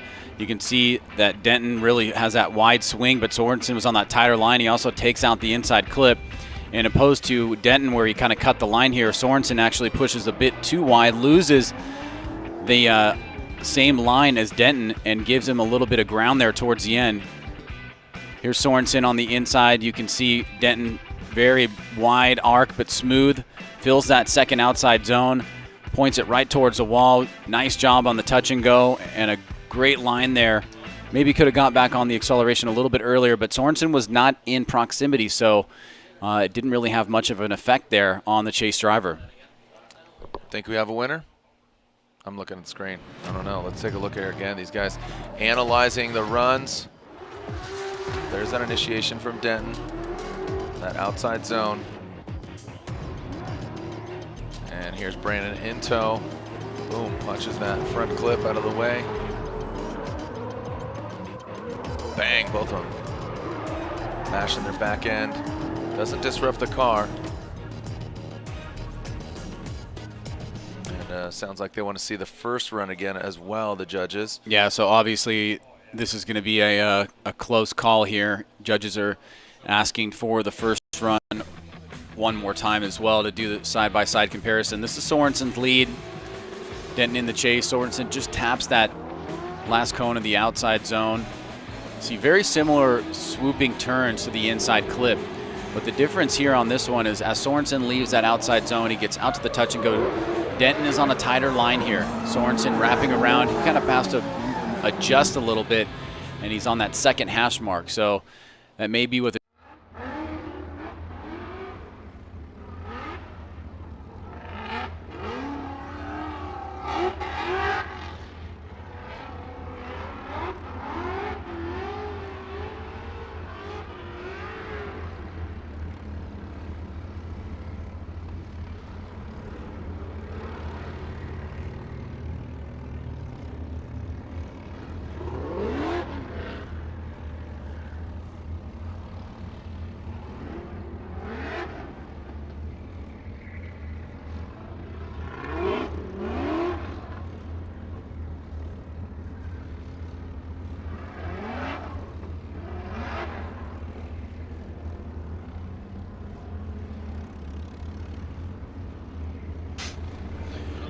Okay, so just a little technical difficulty there as we are back and the judges scrutinizing that.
All right, so we are back.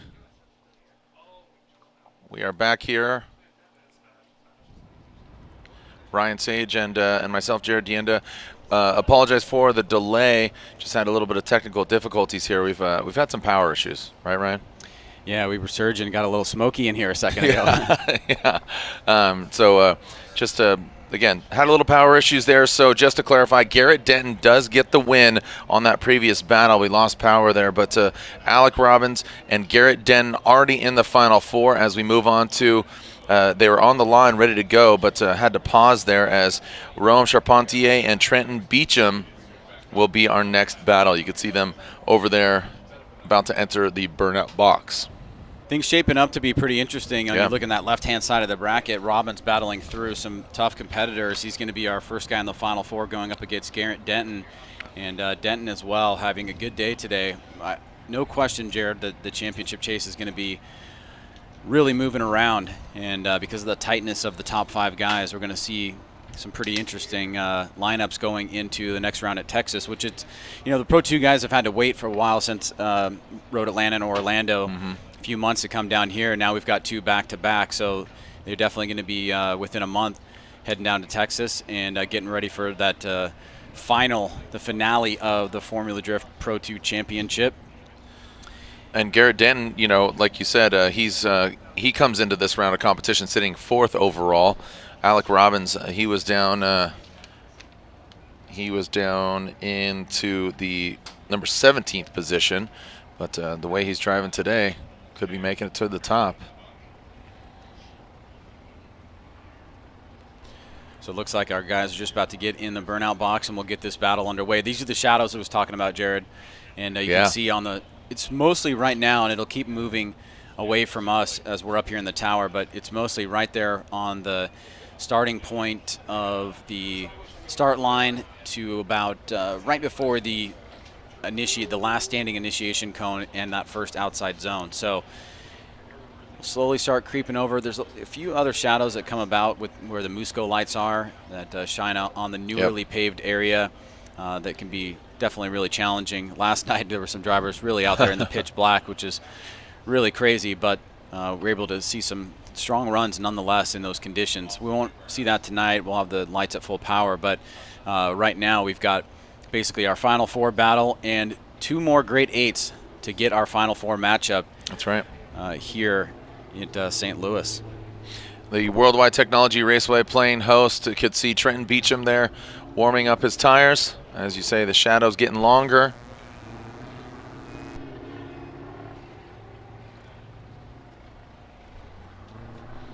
And Beecham warming up his tires. He's on Nexen tires. Charpentier, who's so Trenton comes in leading the championship. Rome sits in 8th. That Imagine Garage Fuel Suspension Achilles Radial M3.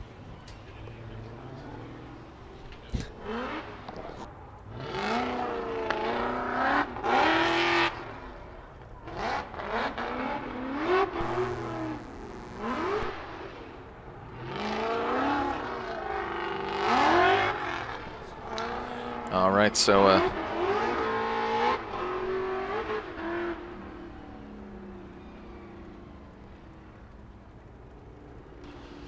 all right, Trenton now exits that burnout box.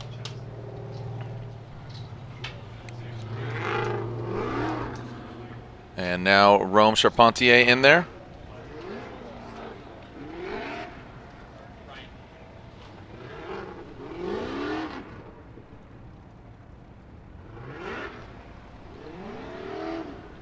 Just rolling into it. Thank you for your patience here.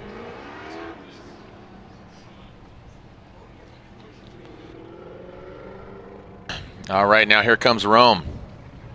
The other half of the Grade 8 battle bracket. Again, Robbins will go against Denton on one side of the Final Four. And here comes Carpentier and Beecham. Beecham qualifying 10th, Carpentier qualifying 15th. So Beecham will lead here in this battle. Look at Rome quickly getting aggressive now, going to that first outer zone. You see Beecham throw some angle at it, but then has to take it out. Doesn't get all the way to that outside touch and go, as Beecham now goes into that second outer zone. Looking a lot more dialed here in the latter portion of the track, as now approaching that final front clip. Man, Rome really pouring it on. Yeah, he really has a lot of grip and speed, and we've seen it in these past few battles. Let's take a look at it here. Beecham, again, right there after he initiates a big loss of angle there. He was able to reinitiate, and I don't think it's a double initiation. I just think it's going to be a big mistake. He does get out to that outside zone. Charpentier keeping it close. Both drivers kind of get late. Well, actually, Beecham was leading Charpentier into that touch and go, so he's kind of dictating the pace here. Let's watch this again. Beecham right there loses the angle. Charpentier makes an adjustment. Now both guys back on throttle, heading into that first touch and go. Now into that inside clip. It gets knocked over. Charpentier driving through the smoke line here as Beecham leaves that outside zone, gets into the touch and go a bit late. Charpentier follows him through, and then he's right there with him door to door.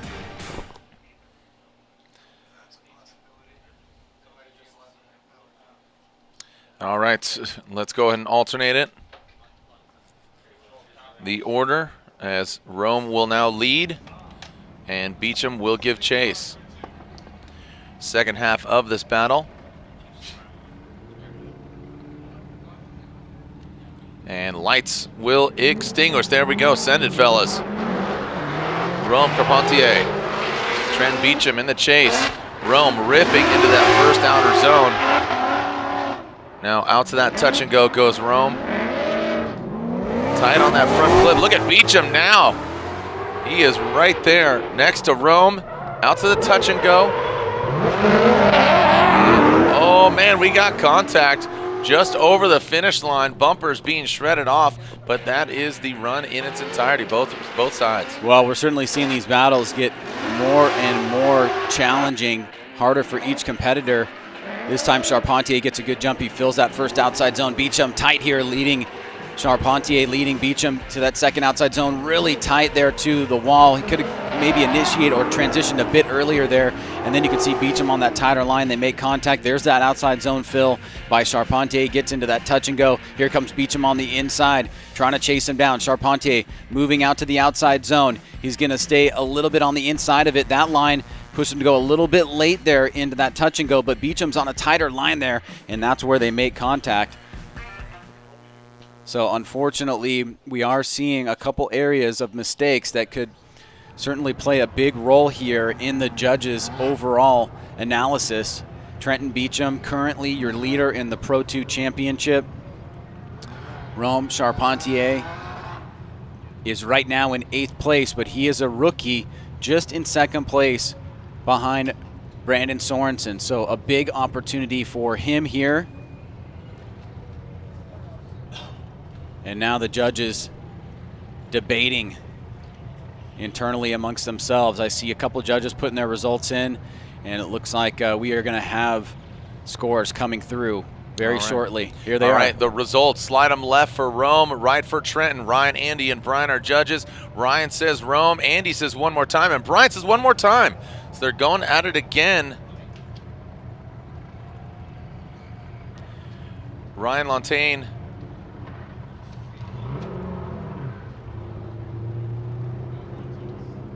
All right, so that will be a one more time battle for them.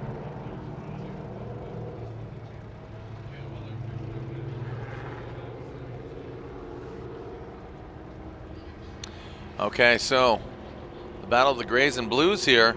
Dalton Gernhardt versus AJ Muss.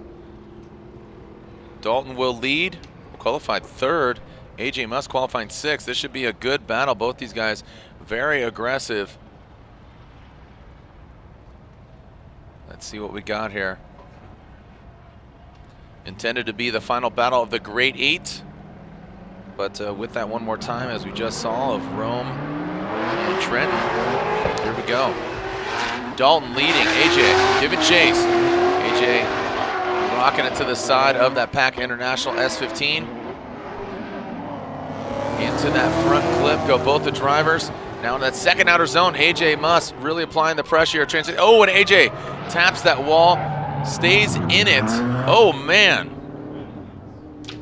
As AJ shreds that front right fender and bumper. Let's take a look at the replay here. Gernhardt initiates big angle there, comes off the zone a little bit early. Musk trying to keep the proximity on. He goes through the smoke line here. Gernhardt a little bit on that second inside line of that inside clip. Pretty good job there. Musk with just a tremendous amount of proximity, but then he taps the wall on his transition, and then right here, as soon as Gernhardt gets through that inside clip, he's able to get off throttle. Looks like Musk was a little bit too close. Let's watch this again closely here. Watch Musk in the chase position. I think he's going to hit the wall right here on his transition, right there. Taps the wall. Now he's on an inside line. Now right here, there's a slowdown from Gernhardt right at the finish line. Watch the wheels. He's slowing down, and he's off throttle there. So he did get past the finish line with angle, but remember what Ryan Lantane said earlier on. As soon as they get out of that touch and go area, it should be throttle on through the finish line. Right. So as you can see, fiberglass all across the track here. So a lot of contact between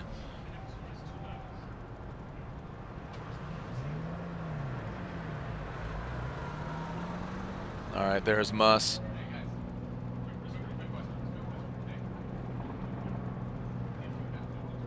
Okay. Musk, you could see bringing it on back.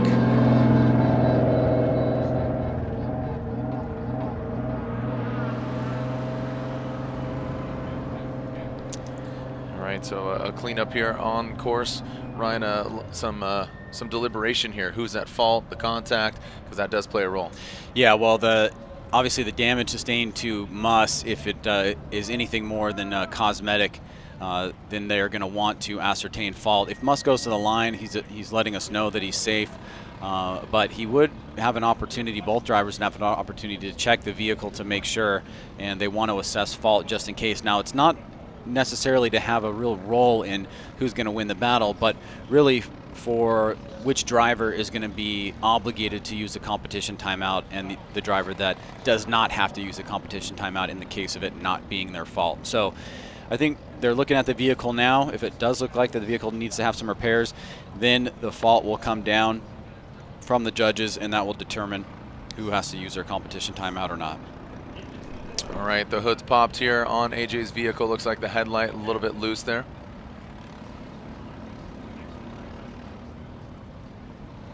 All right, trying to get this headlight.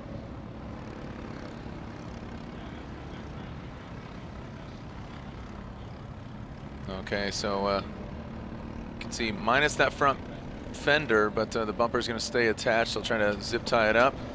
We are hearing from race control that Musk is fine and okay. It looks like they're just trying to figure out where to attach one part of the bumper so it doesn't go flying off. But we are getting the A-OK signal that Musk is mechanically sound there, just the cosmetic. So, but you know, I have to bet, Jared, that will come into play for sure. I know that Ryan really emphasized in talking about the touch and go that once you use your angle to slow down in the touch and go, they want to see you on throttle through the finish line. It looked like Gernhardt was really unwinding it there a lot more than he should have, and Musk doing the job that he should be doing. Even though he was on a tighter line there, he should be chasing that driver down all the way through and finishing strong. So it may come into play overall in the judging results, but for now we're going to get back to the second half of this battle here with just some cosmetic damage to AJ Musk's vehicle. All right, so here we go back to the action.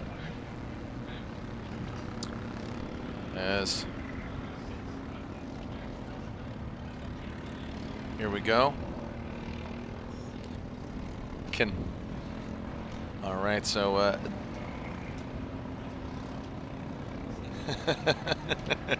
as Dalton Gernhardt will chase down AJ Musk. Remember, we'll go back to Rome.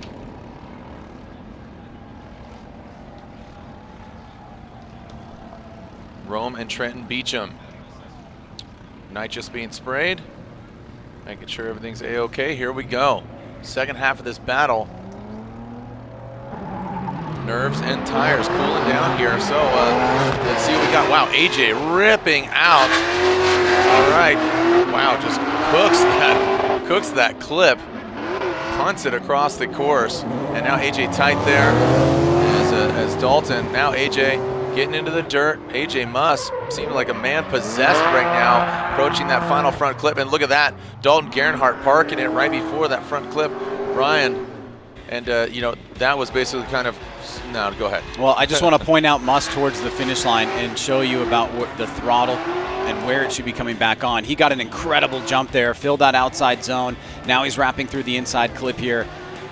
Could add a little bit more angle there. Did drop a tire. Now watch, as he hits that touch and go, this is where he slows down. Now he's back on throttle immediately and through the finish line. That was the point of difference that we saw with Gernhardt in the lead position. And we didn't really see him get back on throttle. He still had angle in the car, but he just let it float out to the finish line. So now we've seen both runs. We saw the contact there after the finish line, and we saw Muss just take away from it. Let's go back to this first run, Jared, and take a look at it. Muss, after he initiates, that puts big angle in the car to avoid contact there. Gernhardt out front looking pretty good here. He goes a little bit wide on that inside clip, but Muss keeping the proximity there. Now watch Gernhardt as he leaves that second outside zone, gets close to the wall. He's off throttle, off throttle, off throttle, off throttle. Muss is coming, still off throttle through the finish line. So my intuition is saying that that's not going to look too good in the eyes of the judges, but now it goes to them for the official decision. Look at you breaking it down there, bud. Yeah, break it on down to Ryanville.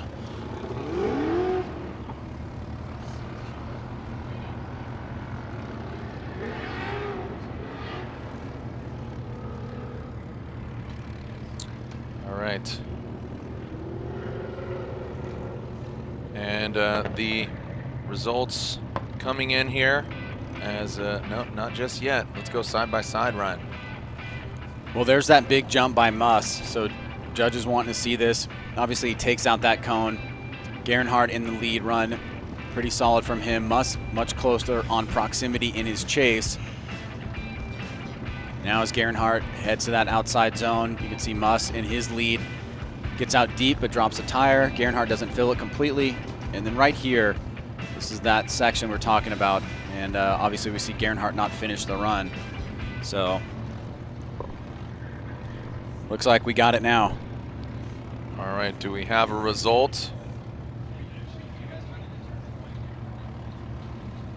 And here we go, slide him left to Muss, right for Dalton Gernhardt, and AJ Muss gets the victory and moves on into the Final Four after a little bit of a hiccup there. Gets it dialed and moves on.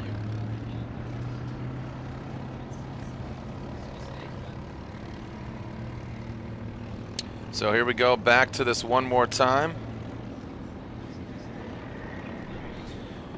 And this is Trenton Beecham and Rome Carpentier.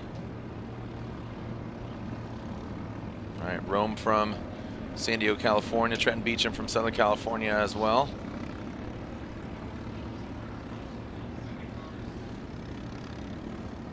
All right, so which one of these drivers is going to the Final Four? Already in, Alec Robbins will go against Garrett Denton, and AJ Muss will go against the winner of this battle. Beecham out front, qualifying 10th. Rome qualifying 15th. Oh, and look at that, Rome spinning out, making it easy work for Trenton Beecham. He still needs to finish out the run in order to have a major advantage here against Rome as Trenton Beecham rips through and past that final front clip. Unfortunately for Rome. Well, let's just be as thorough as we can. Take a look at this replay. Yep. Let's watch Beecham smoke line, make sure that he's on throttle. He's on throttle there. Yeah. And it looks like Rome just pushed a little bit too hard. Love to see that from the roof cam. See if we could tell a little bit more about the vehicle positioning of Charpentier. But it does look like Beecham will be at an advantage nonetheless, at least from that angle and what we saw on the smoke line. Here it is up top, Jared. You can see Beecham on the throttle, Rome as well. And right there, something just happens. Looks like the car just kind of gives out. And here it is from the drone. Maybe we get a little bit better idea. Looks like he may have been surging forward, and looks like he was gonna possibly thought he might have hit him, and backed off the throttle. Was not able to hang through that section of the course. That's at least the way that I'm seeing it right now. But let's watch Beecham smoke line. Let's just watch that there's no punctuations. Yeah, there might have been a little contact there. I mean, regardless, it seems that that was all Rome. Watch Beecham smoke line. It goes from the shadow into the light here, so looks like it breaks a little bit. Now there is a decel zone in there, but remember, we want the decel zone to be appropriate for the area. So. And also consider Rome's right there. He didn't allow enough room for transition too. So right there, you know, when he's slowing down, he's gonna go for the transition. So it's kind of a unfortunate circumstance there for Rome.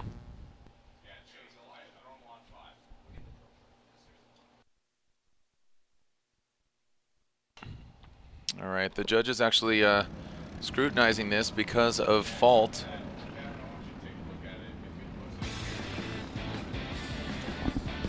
So right here we're looking at what Trenton Beecham did in the lead position. He's on throttle through the zone. He leaves it early, and right here he starts getting off throttle, and you can see the car starting to rotate or angle starting to come out of it, and Rome's right there, and it looks like just doesn't have anywhere to go at that point. So we're trying to assess fault because there was contact, and it looks like Rome's calling a competition timeout.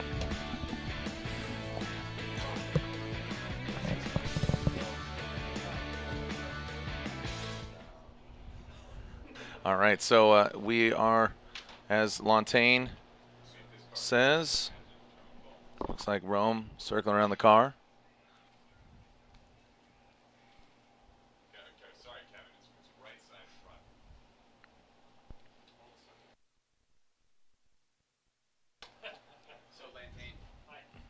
You could see our officials taking a look.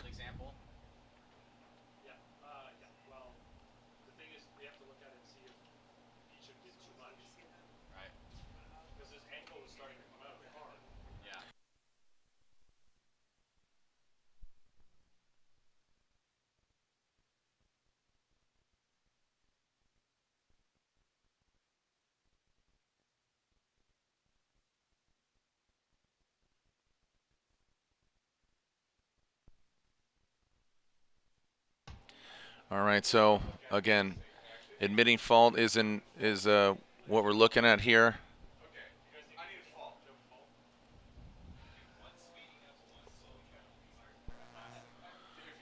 Beautiful sunset here in St. Louis, as now who is at fault?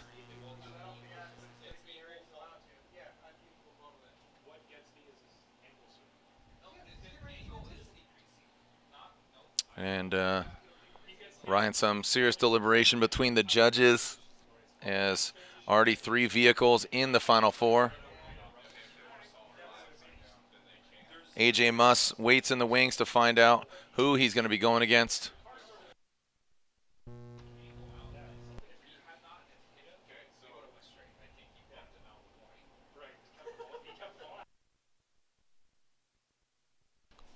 The Imagine Garage BMW waits on Trenton Beecham and his Ford Mustang.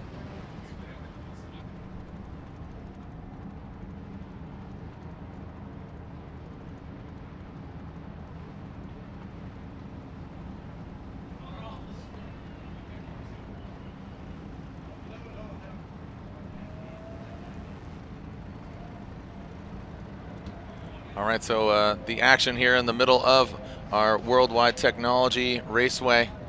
Some contact even going on down at the karts going down.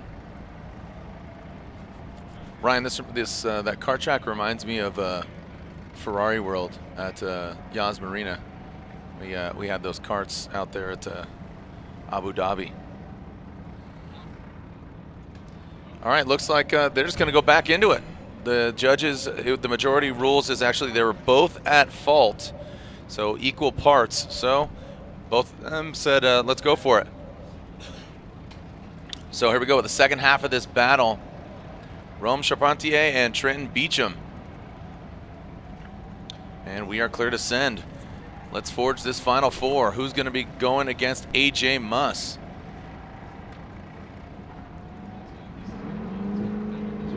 Yeah.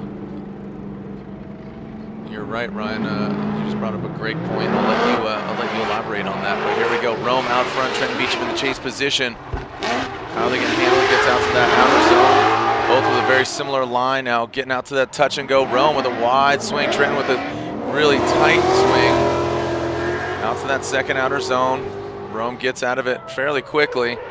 Out to the touch and go. Rome brings it around, as does Trenton Beecham. Yeah, I think the winner of this battle is going to come down to this particular run. If two judges have give shared fault there, that means that they're saying that both drivers share equally in the contact that happened in that first part of the run. So that means that for those two judges, they would have to be looking at who did better in the lead and chase driver criteria on the second run. And if you have two judges that are doing that, you know, they are going to certainly probably look differently than the one judge. Maybe it's going to depend. But as you guys are watching at home and here at the venue, can you find out who did better, Rome in the lead position or Beecham in the chase? Well, I see judges already putting scores in. Looks like this is going to be a quick one here, so we'll certainly want to get Lontaine on to get an explanation. And here we go. Rome, slide him left for Rome or right for Trenton Beecham. Ryan, Andy, and Brian. And Beecham coming in, leading. Oh, look at this. We got splits so far. Andy says Rome Carpentier gets the victory. So Ryan and Andy, throwing it down to you, Lontaine, your breakdown. Personally, I put the issue on the first lap on Trenton Beecham. Now, there is a decel zone just after the end of outside zone 1, but if you looked at the attitude of Trenton's car, he was not only was there a break in the smoke line from his car, but his car started to lose angle, and then they made contact. Then you could see Trenton get back on throttle and drive for quite a bit longer before rotating the car. So it wasn't him trying to rotate the car to transition, but maybe an issue with the car, or maybe he was just making a mistake in that area. So I put that on him. And then in the second run, I thought Trenton had some issues in the chase, while Rome did a pretty good job in the lead position. So that's why I went with Rome Charpentier. All right, thank you, Ryan Lontaine. As we'll take a short break, our Final Four is set. Robbins versus Denton, Charpentier versus Muss. When we come back, we'll continue here with Link Engine Management Pro 2 Championship, the Pep Boys Crossroads, presented by Rain-X. The Link ECU Formula Drift Pro 2 Championship is brought to you by Link ECU, Achilles Radial, and by Nexen Tire.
Hey, this is Robin Yoshida here at Dan Burkett's pit with Joe Pasco. He is the crew chief of Dan's team. So tell me what happened at Jersey and kind of walk us through what happened with the car.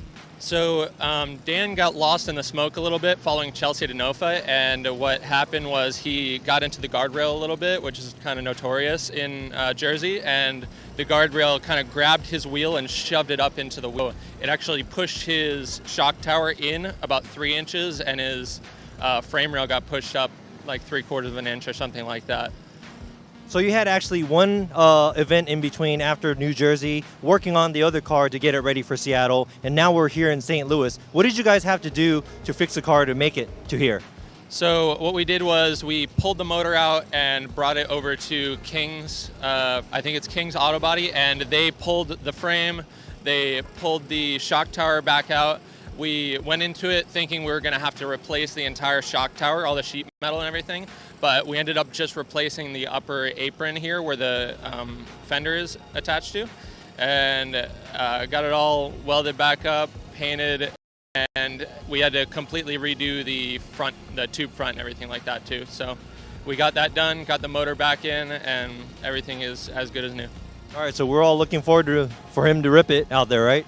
Yeah, he's doing really well. Right now, he's just trying to figure out the course layout, which I think everyone is trying to do. It's a new course to him as well as every single other competitor out there. So he's just trying to figure it out, but the car's doing really well. All right, good luck. Thank you. All right, looks like, again, a beautiful sunset here in St. Louis Worldwide Technology Raceway. Our Final Four is here, and Alec Robbins warming up his tires. Robbins and Garrett Denton, the first half of the Final Four. Then we'll see Rome Charpentier versus AJ Muss. If we don't get any one more times, we got 3 more battles.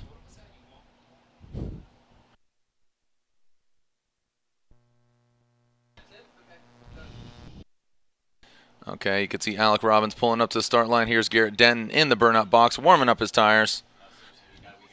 Garrett Denton on Nexen tires. Alec Robbins, this could change things up considerably for him, as Robbins came in 17th in that Dayton 1 Achilles tire Nissan 350Z.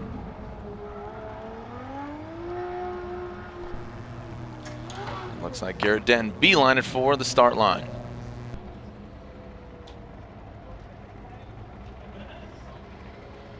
Again, that Coro works. Nexen tire S14. Both these guys definitely have rocket ships. Alec Robbins getting his way, getting here, going through Dustin Miles. Earlier, Josh Robinson. Garrett Denton had to go through Sorensen. And then prior to that, Adam Kanapik. As here we go, Robbins and Denton, our first battle of the Final Four. Who's going to the finals? As here we go. Lights extinguish. Our first battle of the Final Four. Robbins out front.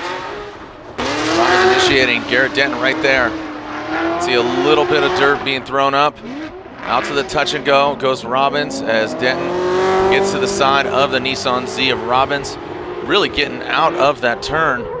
No problem. Really well executed by Robbins. Denton looked like he was almost going to throw too much angle at it, but definitely salvaged it as Robbins. Yeah, he's really looked consistent this weekend so far. Robbins coming out with a really strong lead run there. Just taps that ending cone of the first outside zone. Nice sweeping arc there. Denton closed up a little bit on the inside on that tighter line. Fills that zone completely. Transitions before. Good float out, and then notice the smoke line is back on early, and as you mentioned, Denton right there in the chase position. If he was in the lead there, it could have potentially been an unchaseable lead. Let's take a look at it from the overhead here. On throttle.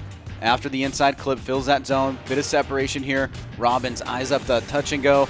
Does a great job there. And then you can see Denton right there. He's able to hold the angle, but had a big hold up there through that last section of the course. And now he's got a chance to redeem himself here in the lead position, try to match what Robbins did in his lead.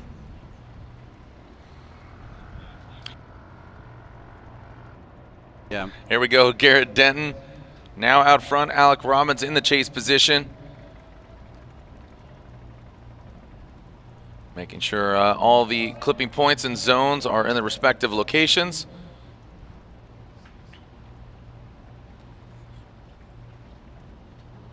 And there we go, lights are on. Track is hot, here we go.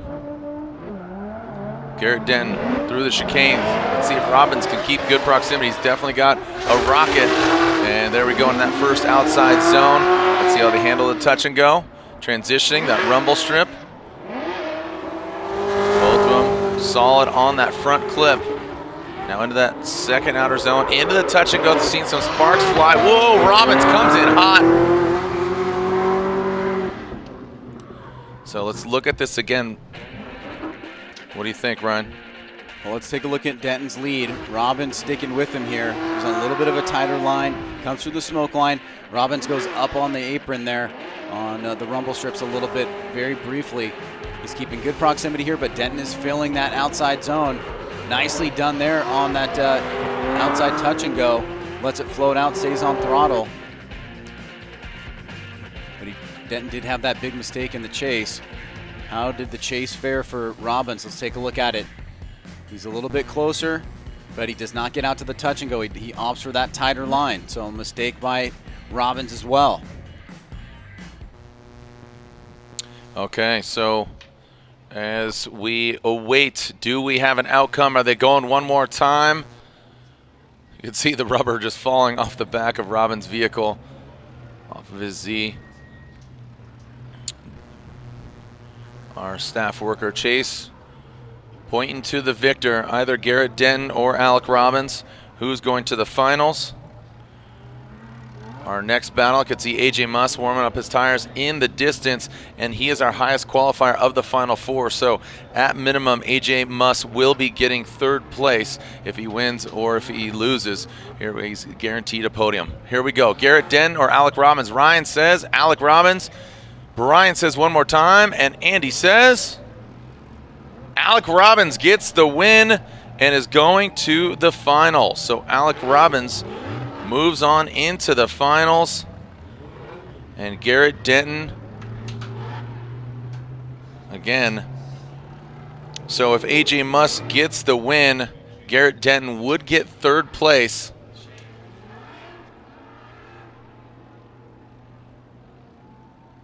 There's AJ Muss.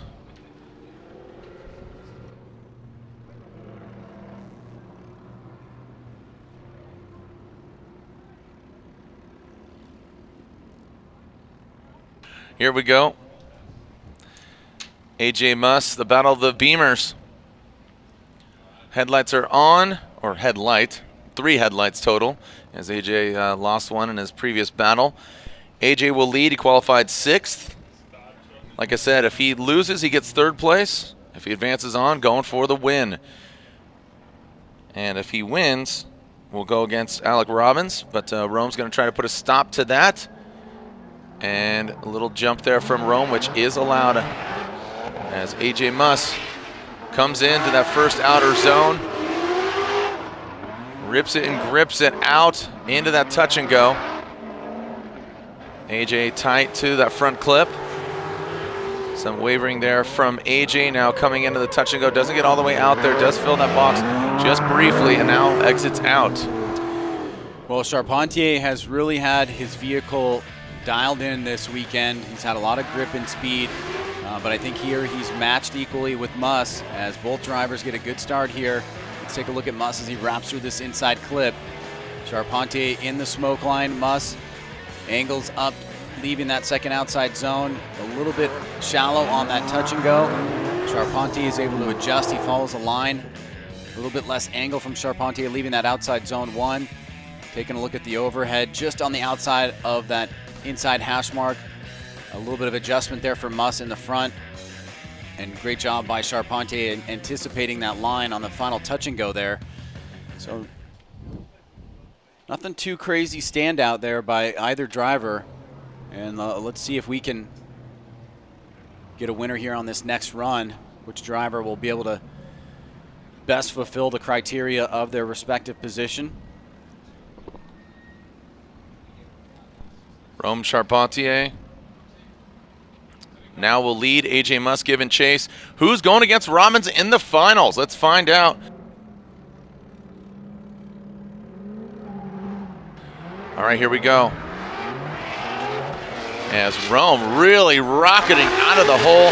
AJ Muss foregoing that outside zone. Does not get in there. Did not expect. Oh, we got rubber on rubber here.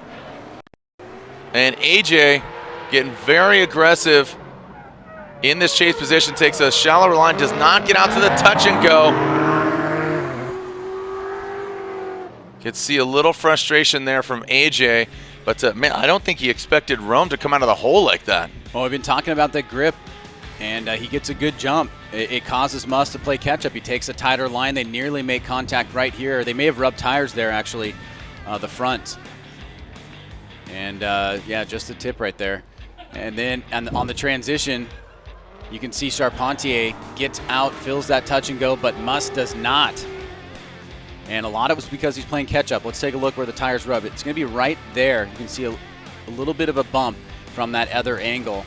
Charpentier in that outside zone, rotates, but Muss is way on the inside there, and that may be the point of difference here for the judges overall. I thought that first run was relatively close. Yeah. There it is, right? Boom. See that little tiny motion from Muss as he gets in closer there and they touch those two front wheels.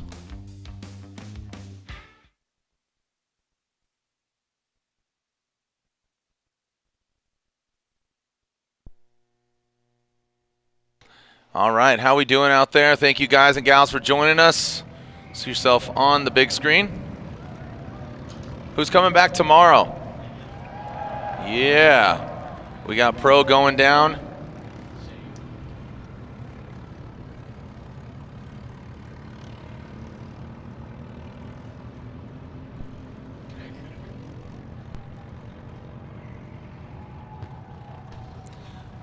All right, going to the judges, slide them left for AJ Muss or right for Rome Charpentier. As Ryan says Rome, Andy says one more time, and Brian says Rome Charpentier. Rome Charpentier gets the victory and moves on, but AJ Muss will still have a third place finish. Hey, Ryan Lantain, you busy, bud? You got anything going on? Can I talk to you for a moment? If you'd like. You're fired. Just kidding. 2-1. Andy said one more time, but Rome Charpentier gets the victory. He's going against Alec Robbins. Your justification behind your eyes?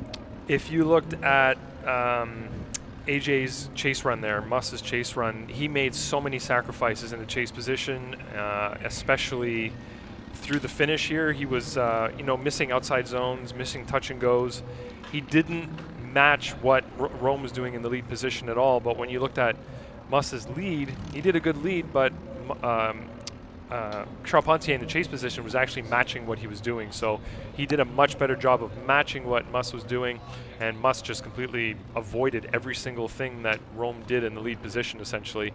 And that's why I gave the win to Rome Charpentier. Right on. Thank you very much. And Andy going with the one more time as the sun is setting, but still one more battle here. Chris Forsberg threw the ball over at the St. Louis Cardinal Stadium. Super jealous of him. That's awesome. Guess what? It went straight down the line, but about 5 feet short, so he bounced it in there. But awesome experience for Formula Drift to throw out a first pitch. Pretty sweet. But next up, we're going to be pitching it into the finals. Alec Robbins versus Rome Charpentier. The finals are set. Again, AJ Muss locks in that third place position. Join us at the trophy ceremony just behind the bleachers. But again, either Alec Robbins or Rome Charpentier getting the victory here in St. Louis. The Link ECU Formula Drift Pro 2 Championship is brought to you by Link ECU, Achilles Radial, and by Nexen Tire.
I'm Frederick Alspo, driver of the Rockstar Energy Drink Next Entire Toyota Corolla hatchback. I surf a little bit. I try and stay in reasonable shape. I jog, but that's pretty much it. Maybe Elvis Presley. That'd be cool.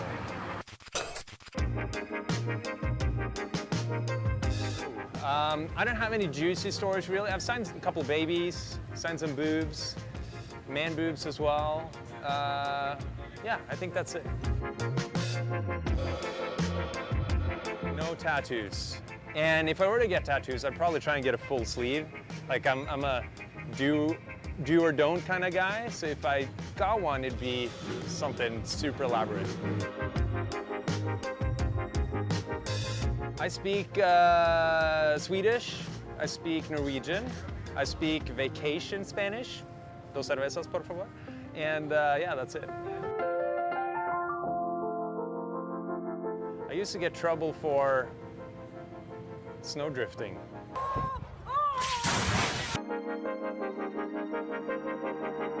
Drift tracks everywhere, distribute the wealth a little bit better. That's pretty much it.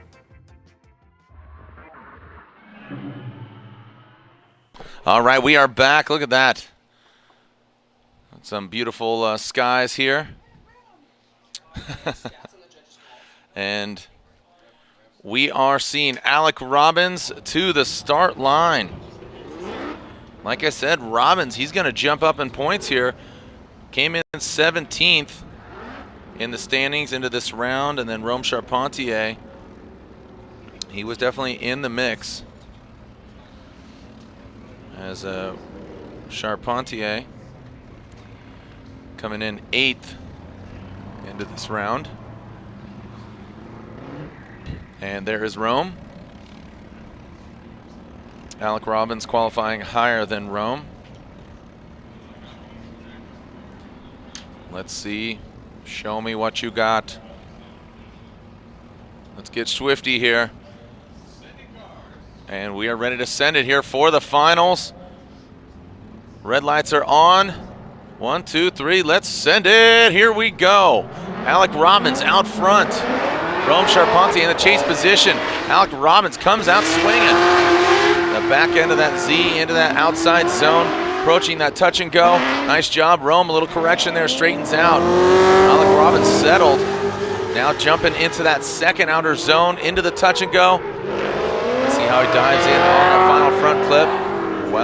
Well executed by Robbins. Let's take a look at it again here, Ryan. Well, both of these drivers have pretty much been on form throughout this top 16 competition. Robbins a little bit on the inside of that outside zone, and you can see he gets into the rumble strips as well, but the decrease in angle from Charpentier, so both drivers making some mistakes here, leaving that second outside zone. Robbins now backs it up with a nice job there into that touch and go, and is able to establish some distance there from Charpentier, who, generally speaking, has been the driver that's had the grip and speed. So Robbins filling that outside zone.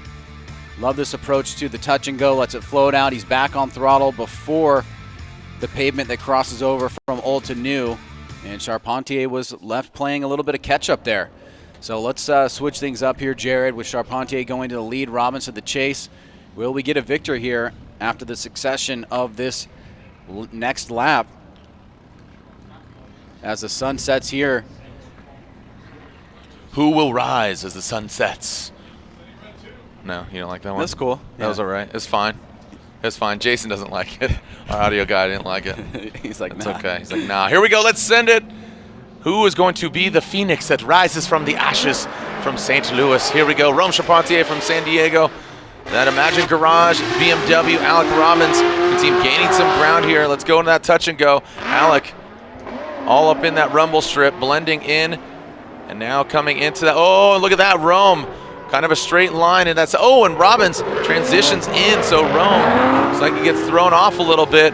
Make some noise for Rome Charpentier and Alec Robbins. Larry Chen just saying, hey, how you doing?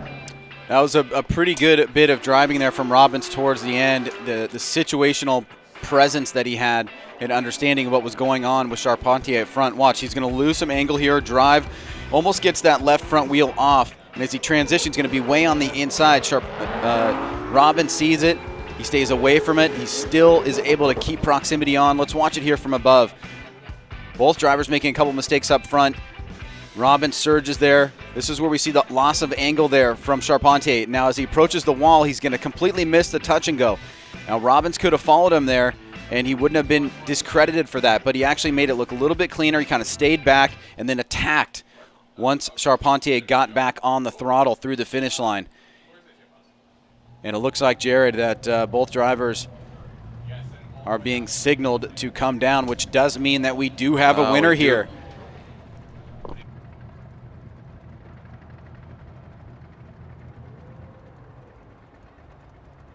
All right, so we'll bring them down there, and they'll be joined by AJ Muss as well. AJ make some noise for these guys. They're going to be stepping outside of their vehicle. Make some noise for them. Worldwide Technology Raceway.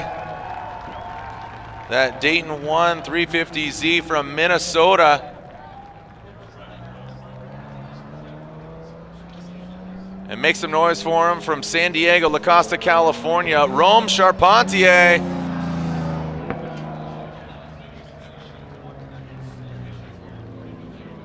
As there is our third place finisher, qualifying 6th, and there's Rome and Alec stepping outside of his vehicle and that BMW.